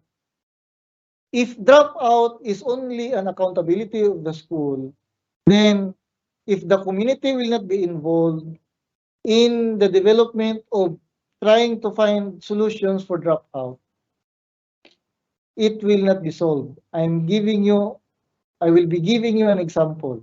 Halimbawa, isa sa mga dahilan ng dropout ay yung mga bata ay palaging nag-i-escape, nagpupunta sa mga videokehan.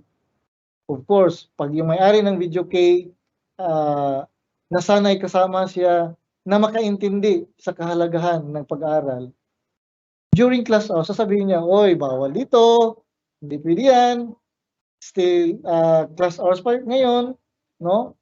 Wala kayo dapat dito, pag hindi kayo bumalik sa paralan, isusumbong kayo. With that simple gesture of that person in the community, that would already help solve dropout. At pag hindi lang sa isang area na yan, halimbawa, let's consider in a barangay, mayroong purok. Kung si purok 1, purok 2, purok 3, purok 4, may mga video key stations yan. Pagpunta ng mga bata sa video key purok 1, sasabihin ng may-ari, oy, bawal dito, may klase pa ngayon. Punta sila sa purok 2, sasabihin naman, oy, bawal pa rin ngayon. Hanggang makarating sa sila ng purok, lahat ng purok, na hindi sila pinapayagan na mag-perform o magkaroon ng video keyhan sessions. So wala silang option. At yung 4 na yun na may-ari, magbibigay report, sir, may mga nagpupunta mga bata dito sa ganitong oras, ganyan, which form part already of the monitoring. No? That gesture would already help and would form part of the principles of access, which is accountability for performance and results. Another principle, convergence to harness resources for education. Resources are collectively organized, judiciously mobilized, and managed with transparency, effectiveness, and efficiency to support targeted education outcome. No? Dapat collectively organized, may klarong system, judiciously mobilized and managed with transparency. Minsan kasi sa school, kahit marami kang project, kahit yung mga parents ay palaging nagko-contribute, pag makikita naman nila na mayroon naman silang nakikitang proyekto at ng effect ng ganon, hindi sila magsasawa. Pero sa tuwing mayroon kayong ini-introduce na project, kahit piso pa yan na i-contribute nila, pag wala naman silang makikita, talagang hindi sila magsusupport. Kaya nga, in the principle of access, resources are collectively organized and judiciously mobilized and managed with transparency. Pag magiging transparent ka lang, hindi po mahihirapan na manghingi ng tulong sa mga parents. The CO, RO, and DO, Central Office, Regional Office, and Division Office, provide technical assistance, professional and administrative support, and also oversee that policies are being observed, standards are being met, programs are being implemented. The boundary of the system indicated by a broken line denotes openness to inputs from the external environment as well as resistance to change that may injure its systemic integrity and stability. Schools must allow the framework to continuously morph and develop on the basis of experience to meet the emerging needs of the learning community. No? Ano yung continuously morph dapat hindi ka naka-contain. Pag mayroon kayong dinidevelop na framework ngayon or principle ngayon or initiatives ngayon, dapat din yung sabihin, tama na ito. Effective na eh. But you have to continuously more because as time goes by, the changes emerge. There will be different changes, different challenges.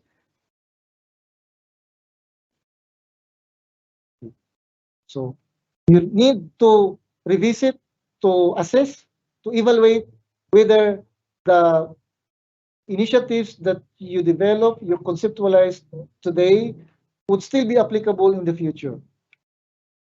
So ano yan? Yung access to rin sinasabi ng access, a child and community-centered education system. It's strengthening the practice of school-based management.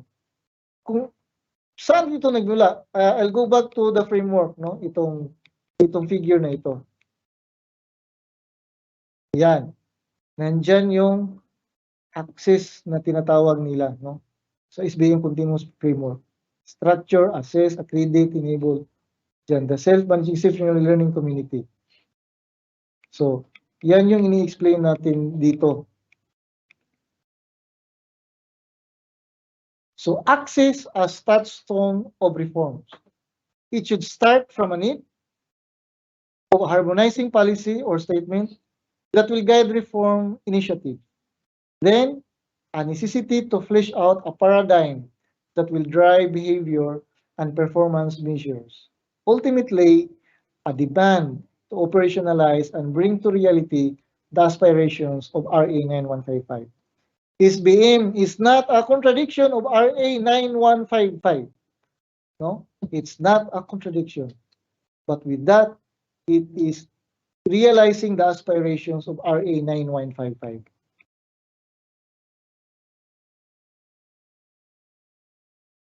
Access, it should be child or learner centered and community centered. So yan.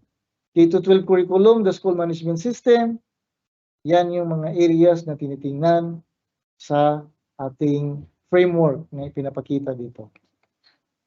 So child learner centered, a concept derived from the framework of rights-based education that is characterized as inclusive, healthy, and protective for children, effective with children, and involved with families and communities and children, according to Shafir in 1999. While we say community-centered, it is a mandate derived from its bearer of rights to education. The philosophy is that this is the philosophy of access, no? I'm referring to the access. The belief and value that the department spouses, the concept of an ideal state, a guide to strategic and day-to-day affairs, a culture among stakeholders. Take note, sana maging culture, no? Maging kultura. So, practice makes a culture. Pag palaging pinapractice, magiging culture yan. So sabi nila, practice makes perfect, but in the SBM approach, practice makes culture. It is an approach because it's a method or process of service delivery. It is a measure to examine consistency of policy, program, project, or activity vis-a-vis trust and mandate. And it is a guide to examine relevance and value of all other policies, programs, and projects. The Access framework is reflective of this requirement because it is provided equal emphasis of the supply and demand side of education to reinforce the development of a community-based accountability system as well as engender the sharing of responsibility in education service delivery. Balikan natin yung dimension of school-based management. Ito yung unang dimension, no? Meron po tayong 6. So at the start of the SBM, we started with dimension 1 to 6. So I would like to recall, so yung dimension nung una, yung 1 school leadership, yung 2 internal stakeholders, yung 3 external stakeholders, 4 school improvement process, 5 school-based resources, 6 performance accountability. But With DepEd Order 83, Series 2012, dated November 29, 2012, we have now the implementing guidelines on the revised school-based management framework, assessment process, and tool. Anong nakasaad doon? To further strengthen the school-based management practice and re-emphasize the centrality of the learners and the involvement of relevant community basic education service delivery, DepEd embarked on revisiting the SBM framework, assessment process, and tool to improve on already recognized successful SBM practices across the region. The revised SBM framework, assessment process, and tool, as contained in the enclosed guidelines, shall be officially used as instruments in assessing the school's SBM practice. This order shall also serve as the venue to introduce the harmonized Philippine accreditation system for basic education, or PASB, as an integral component of SBM practice. By virtue of this order, this department is now lifting the moratorium on the conduct of SBM assessment issued by the Office of the Undersecretary for Regional Operations. Nagkakaroon ba ng moratorium? Nagkakaroon. Kasi parang doon namin nila tinitingnan, doon sila nag-evaluate the impact of those 6 dimensions. Kaya nag-moratorium muna, sabi ni Undersecretary for Regional Operations, o DepEd, huwag mo na, no? Huwag mo na kayong mag-assess sa mga schools. Titingnan muna natin, masyado kasing nakafocus na tayo sa mga MOVs. Kasi yung MOV sana, siya yung magbibigay katibayan na ito yung ginagawa mo. Parang nakita nila na ginawa mo na yung MOVs, saka pa lang parang mayroong gagawin yung school. Sabi nila, parang masyadong marami na, no? Maraming MOVs, hindi nagiging relevant, parang hindi madama sa paralan na ito yung ginagawa. So the regional directors and the schools division superintendents are hereby directed to reorganize and merge the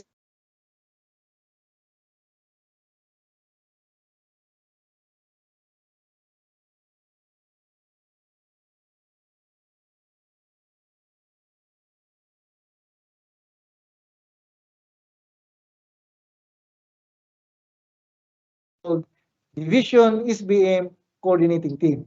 Kaya nga marami na po tayong teams. I could recall, it will be presented later. Mayroon tayong mga teams, no? And they will be introduced by the next speakers in our division. The conduct of advocacy campaign on the guiding principles of the revised SBM assessment and the corresponding SBM practice is directed before conducting the assessment proper. Provisions contained in the previous DepEd orders inconsistent with this order are hereby repealed. Balikan natin yung ito na yung bagong SBM dimensions. Kung saan, ang dimension 1 natin ay leadership and governance. Ang dimension 2 ay curriculum and learning. Dimension 3, accountability and continuous improvement. Dimension 4, management of resources. Saan ito naka-anchor? Doon pa rin sa principles ng access. In view of the SBM review and revision, access served to clarify the guiding principles derived from the concepts of right-based education and community, again, community as stewards or rights bearer in education. From these philosophical underpinnings, access espoused 4 principles of the school system that guides the SBM process. Ganina, I'm presenting a while ago, no? But balikan natin. Ano nga ba yun? Ito yung 4 principles, no?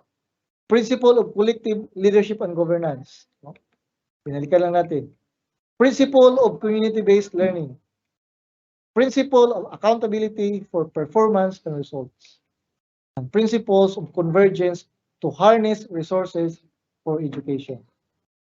Along these 4 principles of an access school system, the SBM practice will evolve within the context of differentiated practice as created and affected by the variations of typology of schools, leadership quality and characteristics, resources of the community, diversity of learners, and extent and depth of community involvement.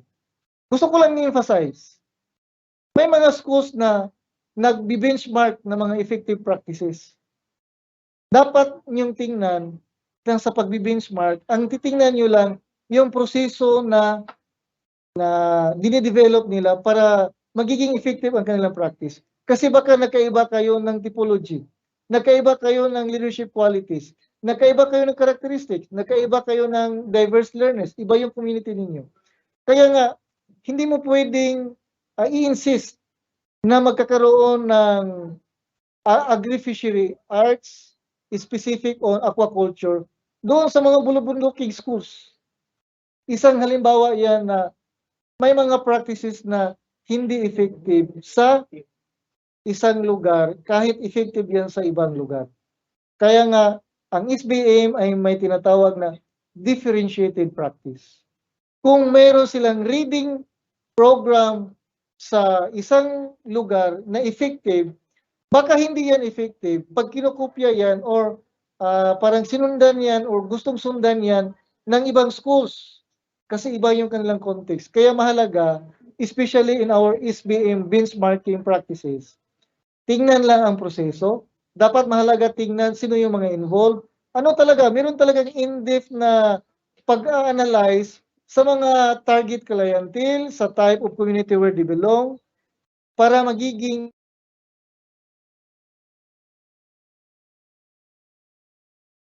mga innovations na ating na-evolve in the context of SBM. Hence, access is the core value and the broad framework toward making education more relevant and child-centered. It came from the realization that the only way to institute reforms effectively is through involvement of community stakeholders and centering all efforts on the learners. Balikan ko po, the only way to institute reforms effectively is through involvement of community stakeholders, centering all efforts on the learners. Kung ako'y principal at mayroong tumutulong sa akin na mga parents para ma-implement ko ang isang programa, hindi po nabawasan ang pagiging principal ko. Sa halip, nagiging effective ako kasi naipaintindi ko sa mga parents ang kahalagahan ng kanilang suporta para ma-implement ko ang programang ito. Sana sa mga schools natin, we have to decide now to institute reforms effectively. Involvement of community stakeholders. Kasi lahat ng efforts ay nakasenter sa ating mga learners.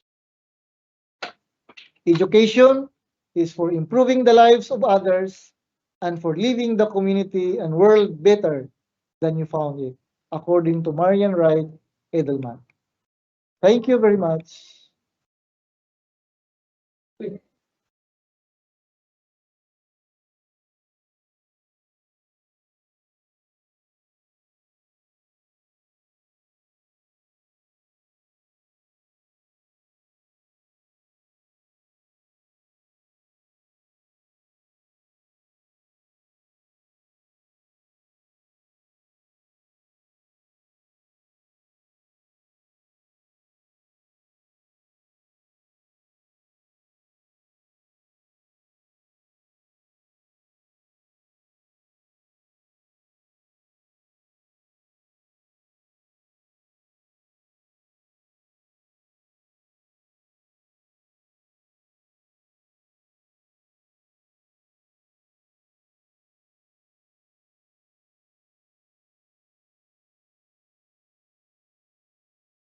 Thank you so much to our Senior Education Program Specialist for the SMME, Sir Arturo Jr. S. Antiquina, for discussing comprehensively DepEd Order 83 Series of 2012.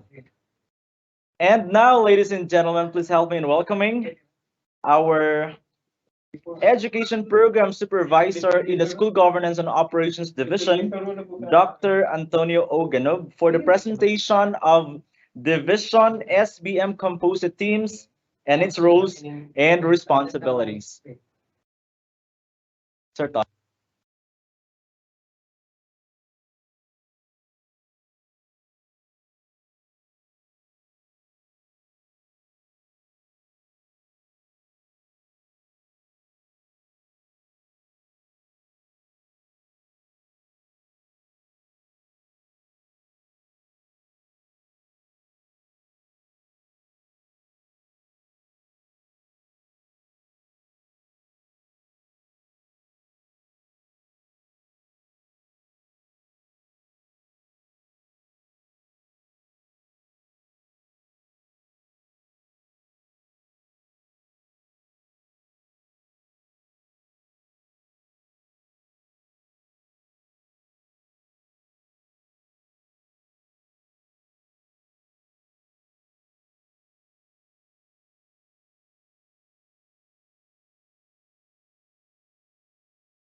Thank you so much, Sir Brian, no, the education program specialist under HRD, for giving me that introduction.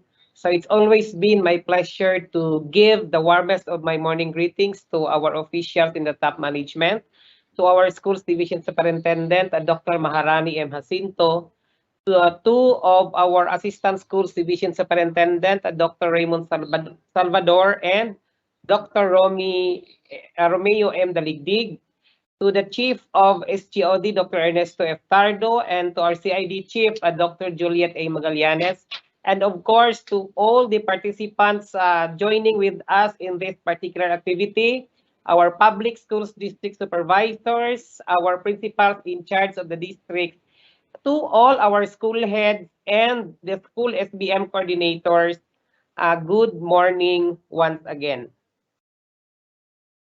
In reference to DepEd Order Number 83, Series of 2012, the implementing guidelines on the revised school-based management or SBM framework, assessment, process, and tool, or the APAT that has been mentioned by our ASDS Daligdig.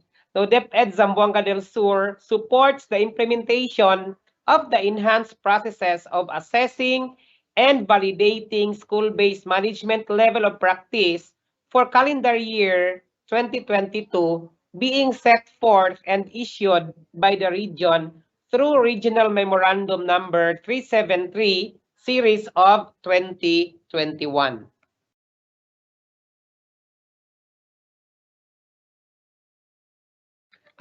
Enclosure number 1 of Regional Memorandum 373, Series of 2021 is the Region 9 SBM Coordinating Team with its corresponding duties and responsibilities. However, in cognizant to this, our division also issued Division Memorandum 319, Series of 2021, of which enclosure number 1 also of this division memorandum is DepEd Zamboanga del Sur Coordinating Team, coupled with its respective duties and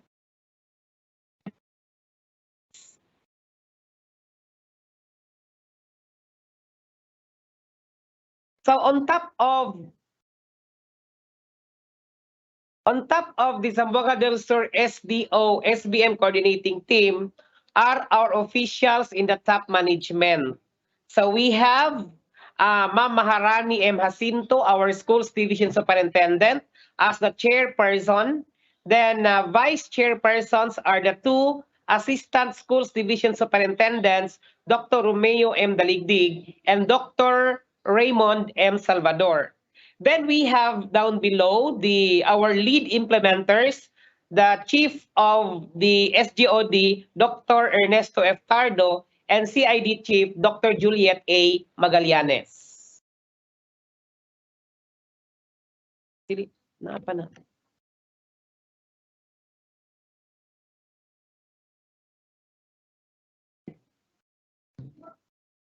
Okay, so the implementation of school-based management is owned not only in one functional division, but with interfacing of different functional divisions per SBM principle or per SBM dimension. So it has to be implemented collaboratively by the personnel or by the people from the SGOD, CID, and OSDS. So in order to intensify the process of monitoring and giving of technical assistance to the schools in the field, the schools division office organized 6 composite teams of division SBM validators. So the members of its respective team are generated from the personnel from the 3 functional divisions. So each are assigned to the SBM principal or dimensions according to their line of expertise. So these 6 teams, no, so you can see on screen now the 6 teams. No? These 6 teams shall be prorated to the 6 quality learning circles or the QALCs.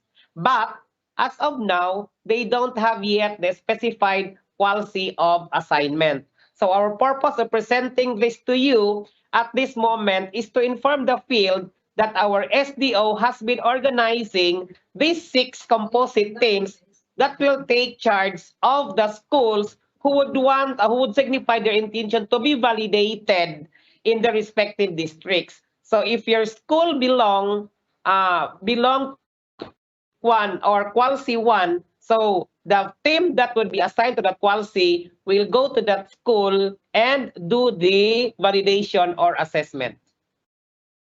So from the 6 composite teams, below it are the district validators team. So we don't have the specific names of each composition because it will still be identified by the district head. So meaning, every district will also organize its district SBM coordinating team. Then down to the school level, so if the district will organize its team of validators, then the school also has to do the same. So the school will also organize its school SBM team, assigning to them into the different SBM principle or dimension. So in this manner, when district and SDO validation will be set, then the persons in charge of the particular SBM principle will take charge also to the division validator assigned to validate in a particular dimension. So this particular process shall be observed so that a smooth conduct of assessment or validation will be attained. So these are now the functions of the functional divisions. For SGOD, so their functions are to manage the SBM assessment validation process. Then they also have to issue notices to the schools concerned on the scheduled on-site validation if allowed. So they have to receive the results from the different SDO validators, recommend and schedule validated schools for regional validations. So these are the different functions of the people coming from the SGOD.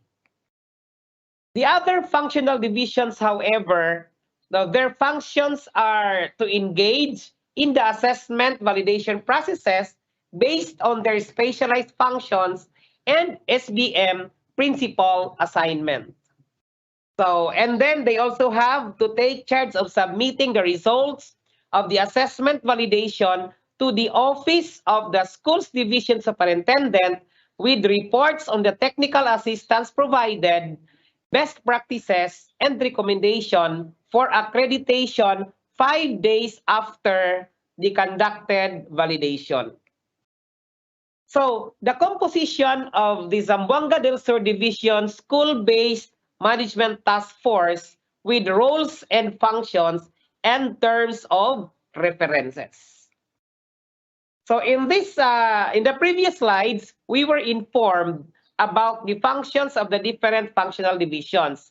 At this moment, we will proceed to the roles, to the functions, and terms of reference of the members of the composite team. So we have to start off with the chairperson, that is no less than our schools division superintendent. She will take charge to manage the overall SBM validation. And for the co-chairpersons, we have the 2 assistant schools division superintendents, the Dr. Raymond Salvador and Dr. Romeo M. Daligdig. Their roles and functions are to inform the regional office of the level 2 and level 3 schools.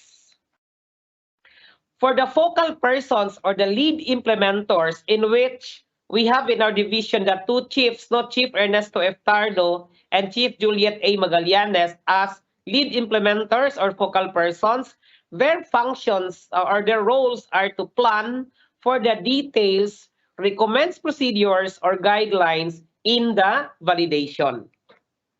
So for the SBM coordinator, that is no less than myself, the EPS in SGOD, my task is to coordinate and collaborate with the SBM task force members and lead in the validation process and facilitate the smooth conduct of the validators. That is the work of the SBM coordinator. So if we have the SBM coordinator in our division, we also have the SBM co-coordinator, and that is no less than our Katami King, no? Si the SMME coordinator, SEPS Arturo Junior S. Antiquina. So his role is to assist the coordinator in the validation process. Then we also have the SBM task force. They have to assist in the validation process and assist or provide technical assistance during the validation. For the secretary, we also have the secretary or the record keepers.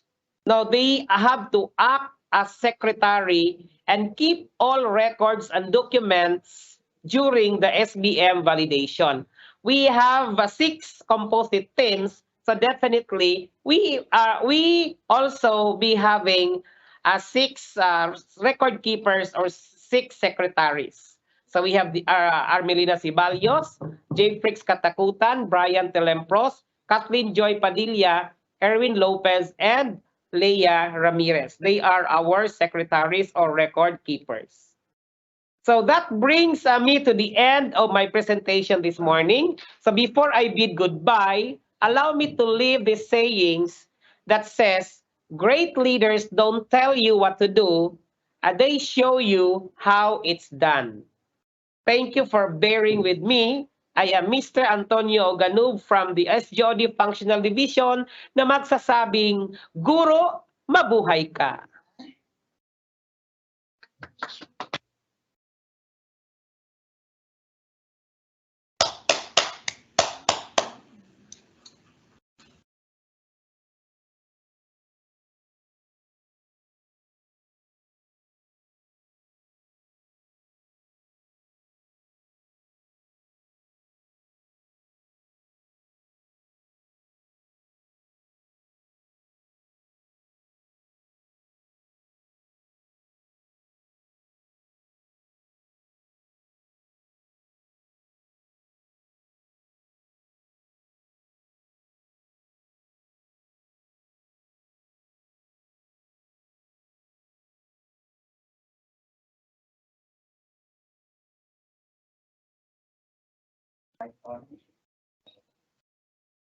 Thank you so much, Sir Ton Ganub, our Education Program Supervisor in the SGOD Functional Division.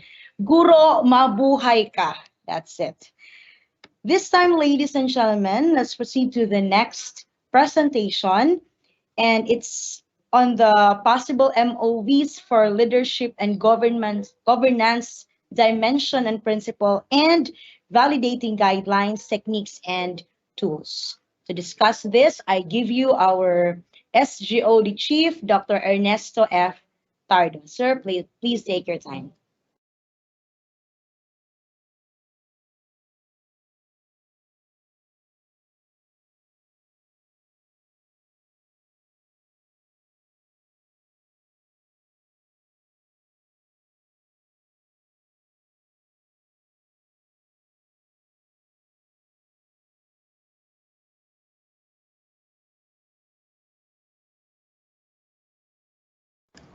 Hello, good morning. Can you hear me? Good morning, sir. Morning. For a while ha, mga 2 minutes kaya kung i-fix ako ang slides. 1 minute lang, 1 minute. Thank you.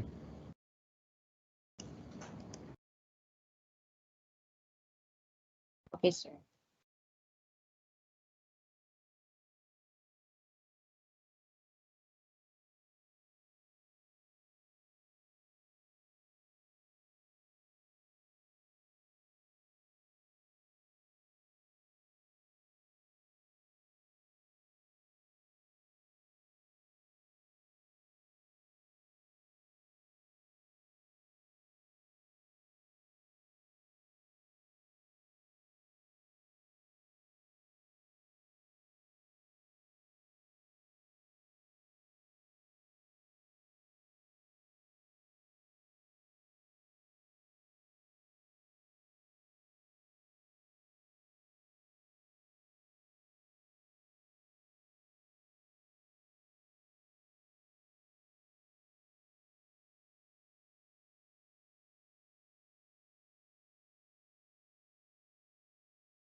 Hello?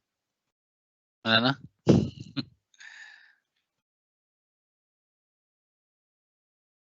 Okay. Am I presenting? Yes, sir. Okay. Once again, good morning. It's almost 12 o'clock in the morning. However, since this is webinar, then you can have your lunch while listening to me, no? Because we cannot also afford to delay our discussion, because after me, there are still a lot of um, discussant. So I will be discussing to you the the first dimension of our school-based management, based on our tool, no, the so-called leadership and governance. The definition about leadership and governance. Uh, I will be presenting to you the slides based on the identified MOBs as prescribed by the regional office. Um, there is a discussion. Um, is this document really necessary to be presented for us to be evaluated during the surveillance or during the accreditation? Actually, we base this on the guidelines given to us by the regional office. As per guidelines, level 1, the certifying body for level 1 is the division office. For level 2 and level 3, it will be the regional office who will certify us or certify the school. So therefore, we have to follow on this, no, because these are the documents wherein the regional validators will look into. Okay, so for the school heads as well as the designated SBM coordinator in your districts, better have a copy on this so that you will be guided what are the documents you are going to keep, no, especially for the validation.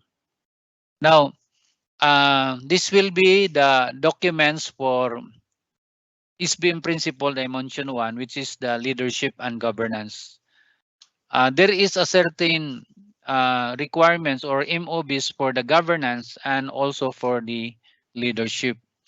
So the leadership, we have number 1 document is the what we are looking into is the school post excellence and continuous improvement.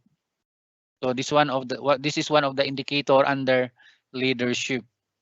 Now, this is very simple because, as what I have said, regional office has already identified what are the possible documents you are going to keep and show, so that the validators can determine what is your level of practice. Like for example, MOBs for level 1. We have the SIP, EIP, WFP, then school planning team, school report card. So this is very basic, no? And I believe each school has these documents. But this is just not an ordinary documents, but it should be approved documents. For if you are inspiring for level 2, so these are the following documents.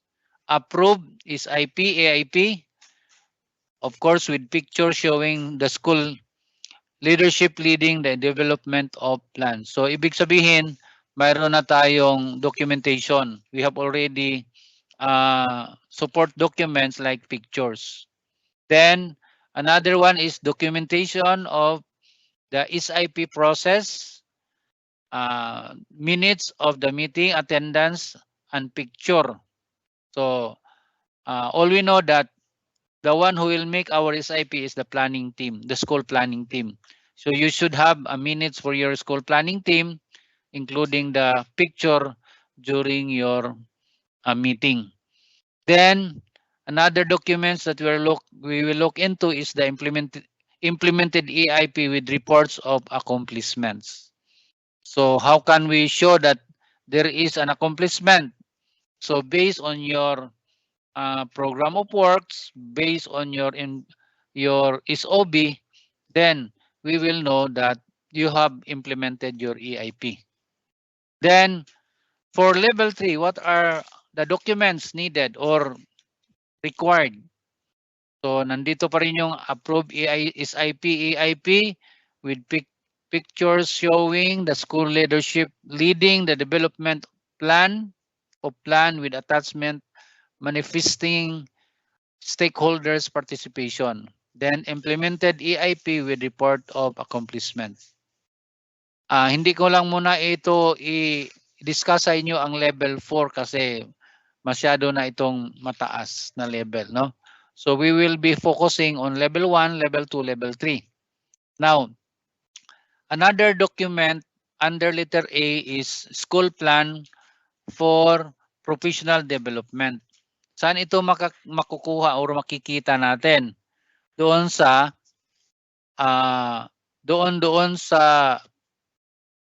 respective IPCRF, mayroong developmental need, no, naka-attach doon. So the school must consolidate on that so that that will become a plan.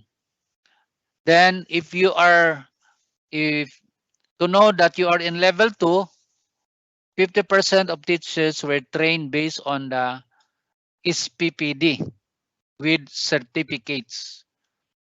Anong kaibahan nito? Kanina, plan lang. But this, in level 2, at least 50% of your teachers attended with certificate, no? Your school plan professional development. Then, sa level 3, kailangan 100% na of your teachers. Then, portfolio of assessment. Then, level 1, evaluated student portfolio. Level 2, then mayroon ng intervention plan that will become a level 3. So that will be under school fosters a culture that encourages excellence and continuous improvement. Number 2 indicator under sa leadership, the school communicates the DepEd vision, mission, and values to ensure shared understanding and promote school effectiveness. So what are the MOBs of this? For level 1, of course, makikita sa school natin bulletin or sa office yung vision, mission, and core values.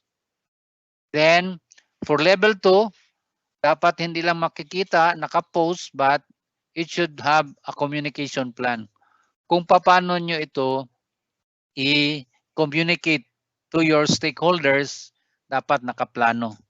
Sa level 3, yung vision, mission, values natin is visible in all communication. Then mayroon tayong documentation that you have conduct. Another MOB for indicator B under leadership, school improvement in school involvement to activities in relation to DepEd vision, mission, and core values. Mandoon na yon, nakasama na sa PTA, yung barangay involvement, church festival involvement, environmental awareness. At least one participation for the current school year. So take note, current school year speak about school year 2021-2022. No? So take note nyo to, no? Because we will be starting our implementation for SBM, enhanced SBM, this school year 2021-2022. So for level 2, nakasama na rin doon ang yung activities in relation to DepEd vision, mission, and core values. Pero at least at least 2 participation for the current school year. So kung mayroon tayong nagawa na activity 2, so you can claim for level 2. Level 3, at least 3 participation for the current school year. So kailangan natin yan iplano, no, kung anong gustong level na ma-achieve natin. For letter C, number 3 indicator, sa leadership, the school develops an evidence-based strategic plan. No? The school develops an evidence-based strategic plan. So for level 1, mayroon tayong school report card, mayroon tayong school planning team, then na-establish yung school governing council. Sa level 2, so mayroon tayong EIP, may SIP, may EIP, may WAP at saka EPP. Pag level 3, nakasama na i-report, may proof kayo na nakapag-report kayo sa ISMEA, no? Sa ISMEA. For another indicator, another MOBs is school heads principal presented a copy of the following. So level 1, nakapag-present kayo ng copy sa SRC, ESRC, dahil sa SIP at saka EIP. 1 school year copy for the last 5 years, no? So 1 copy. Kung kompleto ito, na copy for the last 5 years. Then sa level 2, nakapagpakita kayo ng 2 school years copy for the past 5 years. Then ang level 3, 3 school year copy for at least 5 years. So kung titingnan nyo, kung if you have kept your documents, particular your SIP, AIP, WFP, it can also, you can claim as much as as far as level 3, no? Because importante lang naka-document yan year after year. For letter D na indicator, under leadership, the school cultivates leadership among its personnel by providing opportunities to perform leadership roles and responsibilities. So, anong mga indicator, anong mga MOBs na kinakailangan natin? For level 1, organization of the faculty association, PTA, naka-organize na tayo based on DO 54, kasama ang DO 67, then student pupil government. So I believe, no, lahat naman siguro ang school nakapaggawa na nito. So automatic yan. Pag mayroon kayo niyan, level 1 kaagad. So kung gusto nyo maging level 2, mayroon tayong proof of organization managing school activities. Dapat mayroong mga activities undertaken by the different organization in your school. Then another one is organizational chart. Dapat ready or nandun yung organizational chart. Pag level 3 naman, so nagkaroon na kayo ng student handbook. So alam ko na mayroon tayong mga schools na mayroong student handbooks. But there are also schools na wala pa ring student handbooks. Tapos, you have constitution and bylaws of your organized or different or your recognized organization.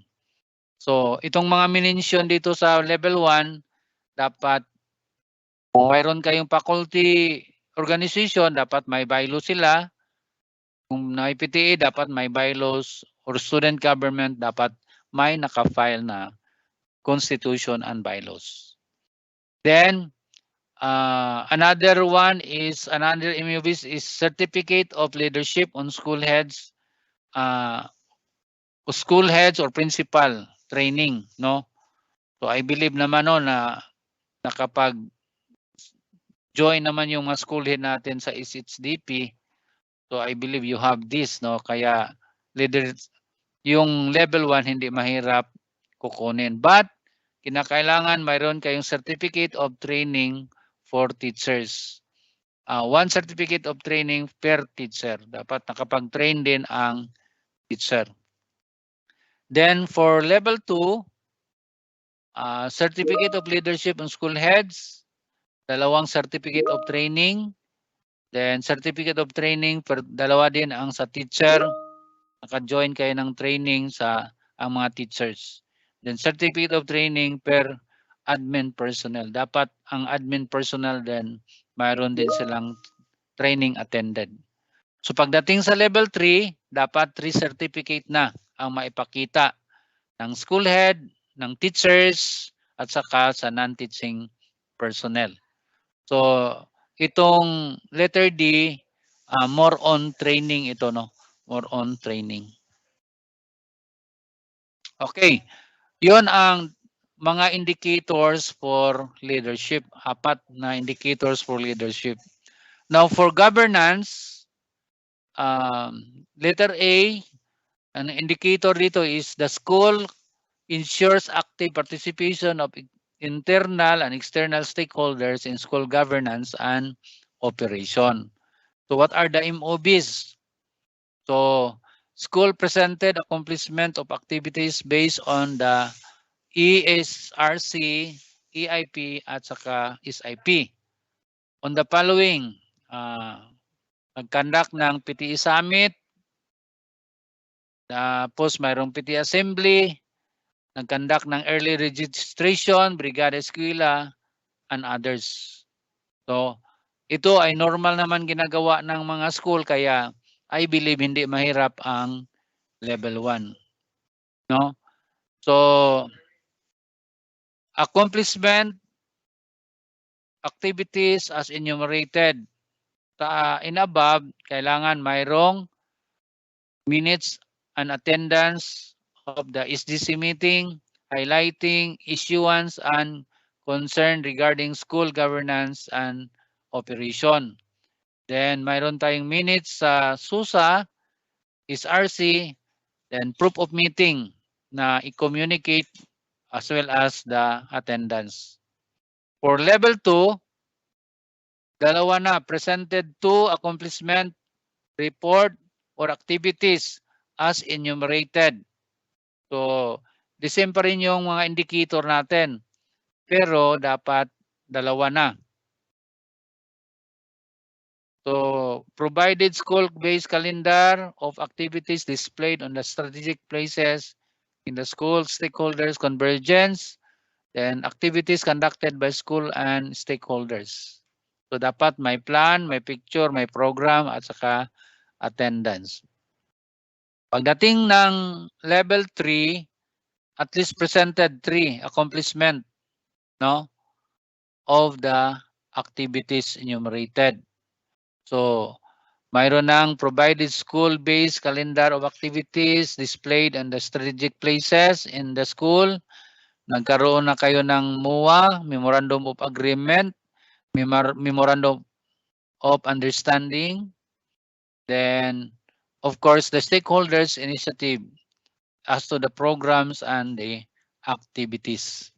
So, yun ang isa sa mga indicator under governance, no? So, mahalaga yung mga minutes at saka pictorials nyo because that will classify on your level of SBM practice. Then, letter B, the school provides a mechanism to help improve individual and team performance. So, team performance naman ito. So, ano yung mga MOB sa level 1? There are plan to address gap-based through SMIPA, School Monitoring and Evaluation Plan Adjustment. Tapos, Created Committee Continuous Improvement. So, kailangan yung SMIPA natin regular yan. As much as possible, that will be conducted every quarter. Magkaroon tayo ng SMIPA, School Monitoring and Evaluation Plan Adjustment. Then, sa level 2, development, capacity building, or on performance accountability system. So mayroon ng kasama na hindi lang plan kundi nakapag-conduct talaga ng development or yung capacity building. Ang proof nito yung attendance at saka minutes pictorials. Para sa level 3, criteria for recognition and incentive system. So nagkaroon na kayo ng incentives or but there is a criteria.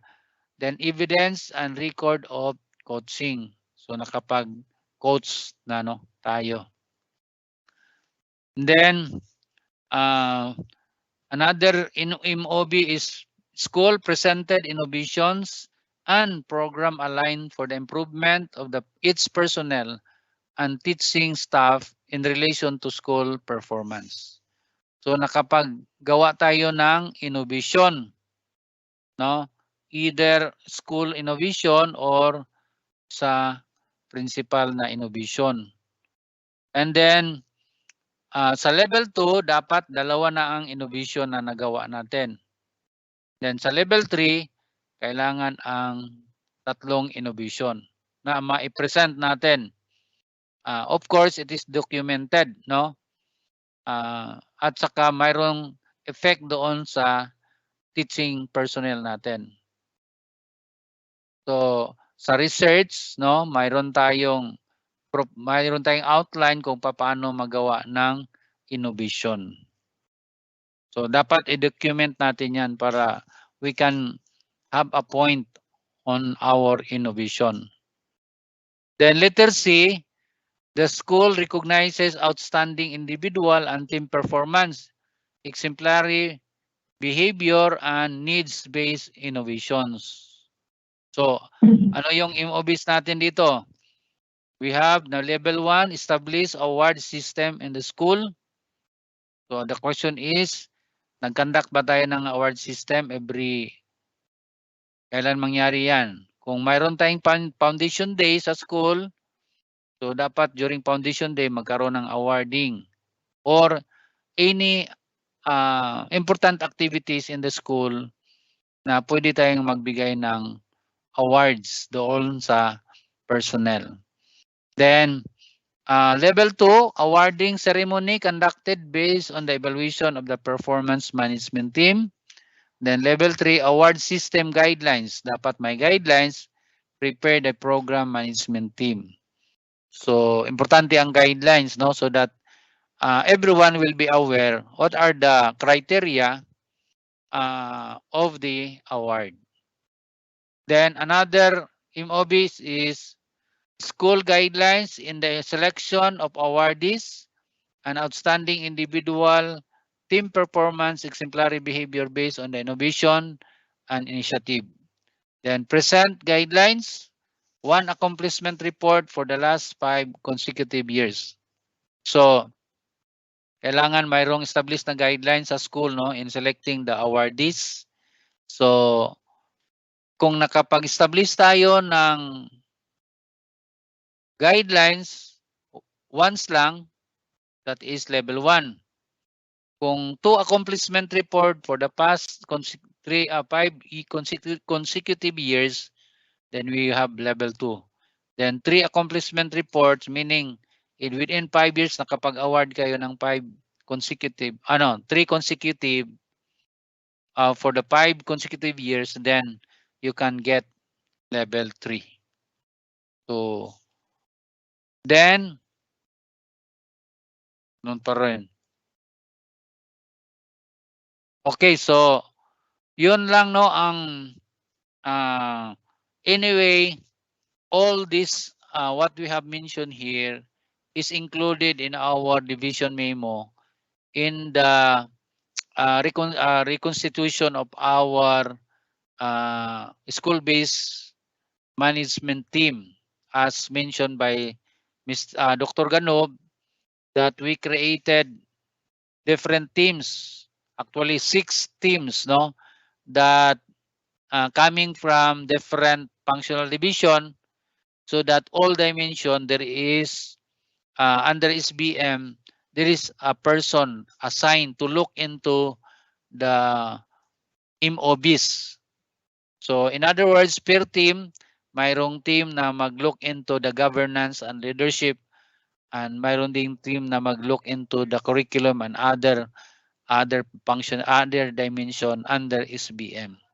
So this is the right thing for us to do, especially for the school head, that we will start once again. Let's start gathering all our artifacts, our MOVs, before the start of our validation.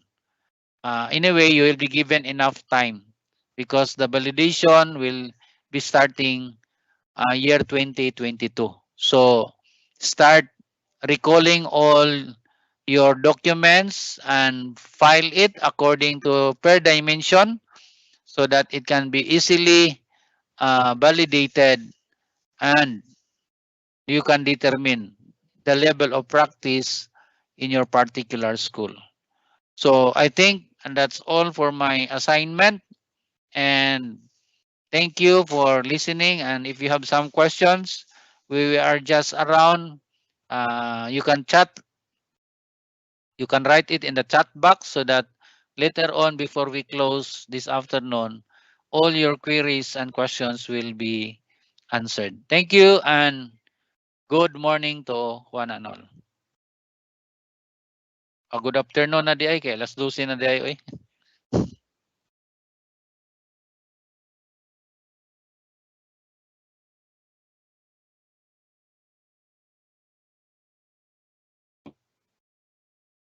All right, thank you so much, Sir Tardo, for explaining to us thoroughly the possible MOVs for leadership and governance dimension, principle and validating guidelines, techniques, and tools. Sir Tardo, most of our participants are asking if they could have a soft copy of your presentation.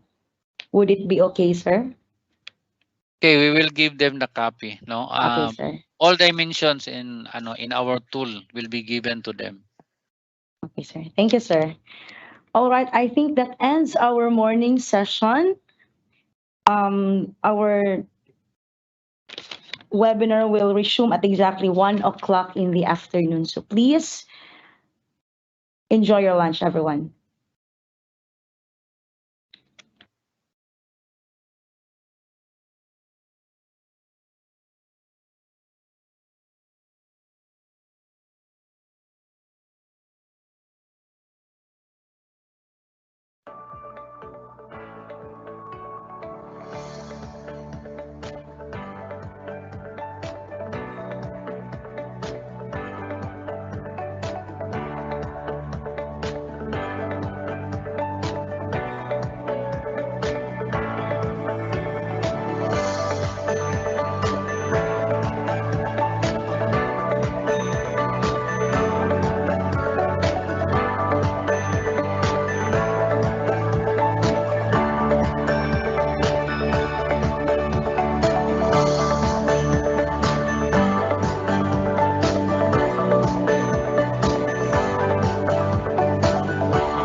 Stress is usually seen as something we need to avoid. This is not true. We need stress, and we need our body's stress hormone cortisol to rise and fall throughout the day. Stress helps us wake up in the morning, helps us focus, learn, and remember new things. It's when people experience too much stress and start having difficulties coping that stress becomes a problem. high levels of stress can disrupt the natural changes in the body's stress response system and start to affect our physical and mental health. Over time, accumulated stress can result in false FFF response activations. When trying to measure our stress tolerance, the bucket analogy can be helpful. Our stress tolerance, or the size of our bucket, is a product of our genes, personality, and life experiences, and its size varies from person to person. The water in this analogy is the combination of all the stress in your life. We use the coping strategies we have available to keep our bucket from overflowing. They are like water to drain from the bucket. Stress can include training, work, school, relationships, finances, moving, changing jobs, or the loss of a loved one. Both positive and negative experiences will affect the water level. A big bucket can hold more water or stress before it overflows. With a smaller bucket, less water is required for the water or stress level to become critical. While you can't change the size of your bucket, you can make life adjustments to reduce water coming in. You can also learn new coping strategies and stress management techniques to allow water to drain out. Mind tools, exercise, quality sleep, relaxation, and sharing your feelings with friends are some examples of effective water taps. Staying up late, sleeping in, drugs, inactivity, procrastination, suppressing or ignoring problems are examples of unhelpful coping strategies or false taps. They might give temporary relief, but actually result in water flowing back into your bucket. This video was created by Brave, Building Healthy Minds.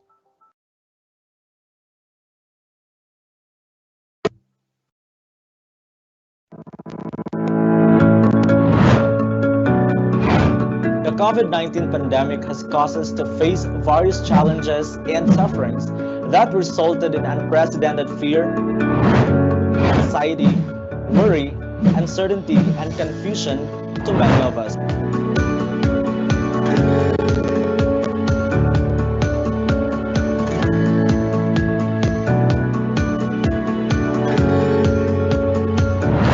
Nevertheless, whatever you are feeling right now, keep in mind that you are not alone. We are all in this together.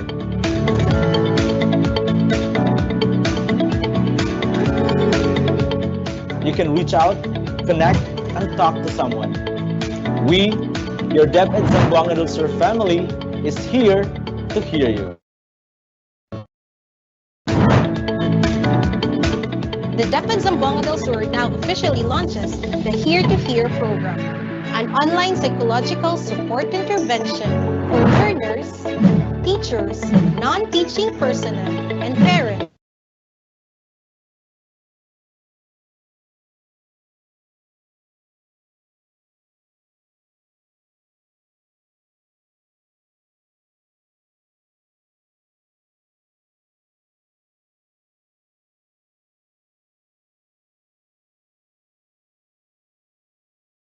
Through your myriad of emotions. Here's how you can connect with us. Scan the QR code,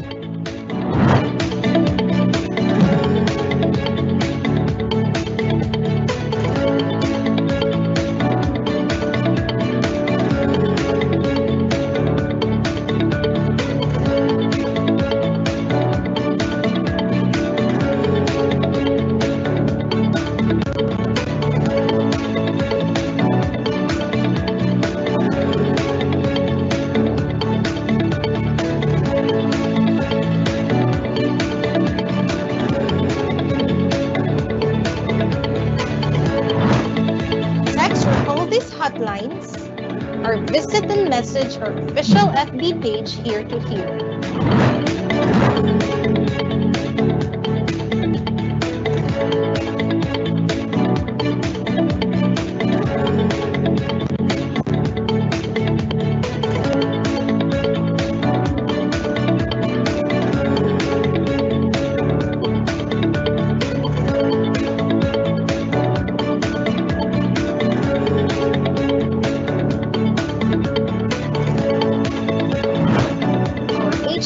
dispatcher will immediately direct you to a PFA provider.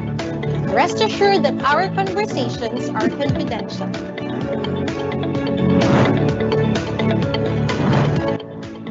Always remember that your story matters. You matter. So don't be afraid to reach out, connect and share. Seek help and let's survive this pandemic together. Tara, usap tayo.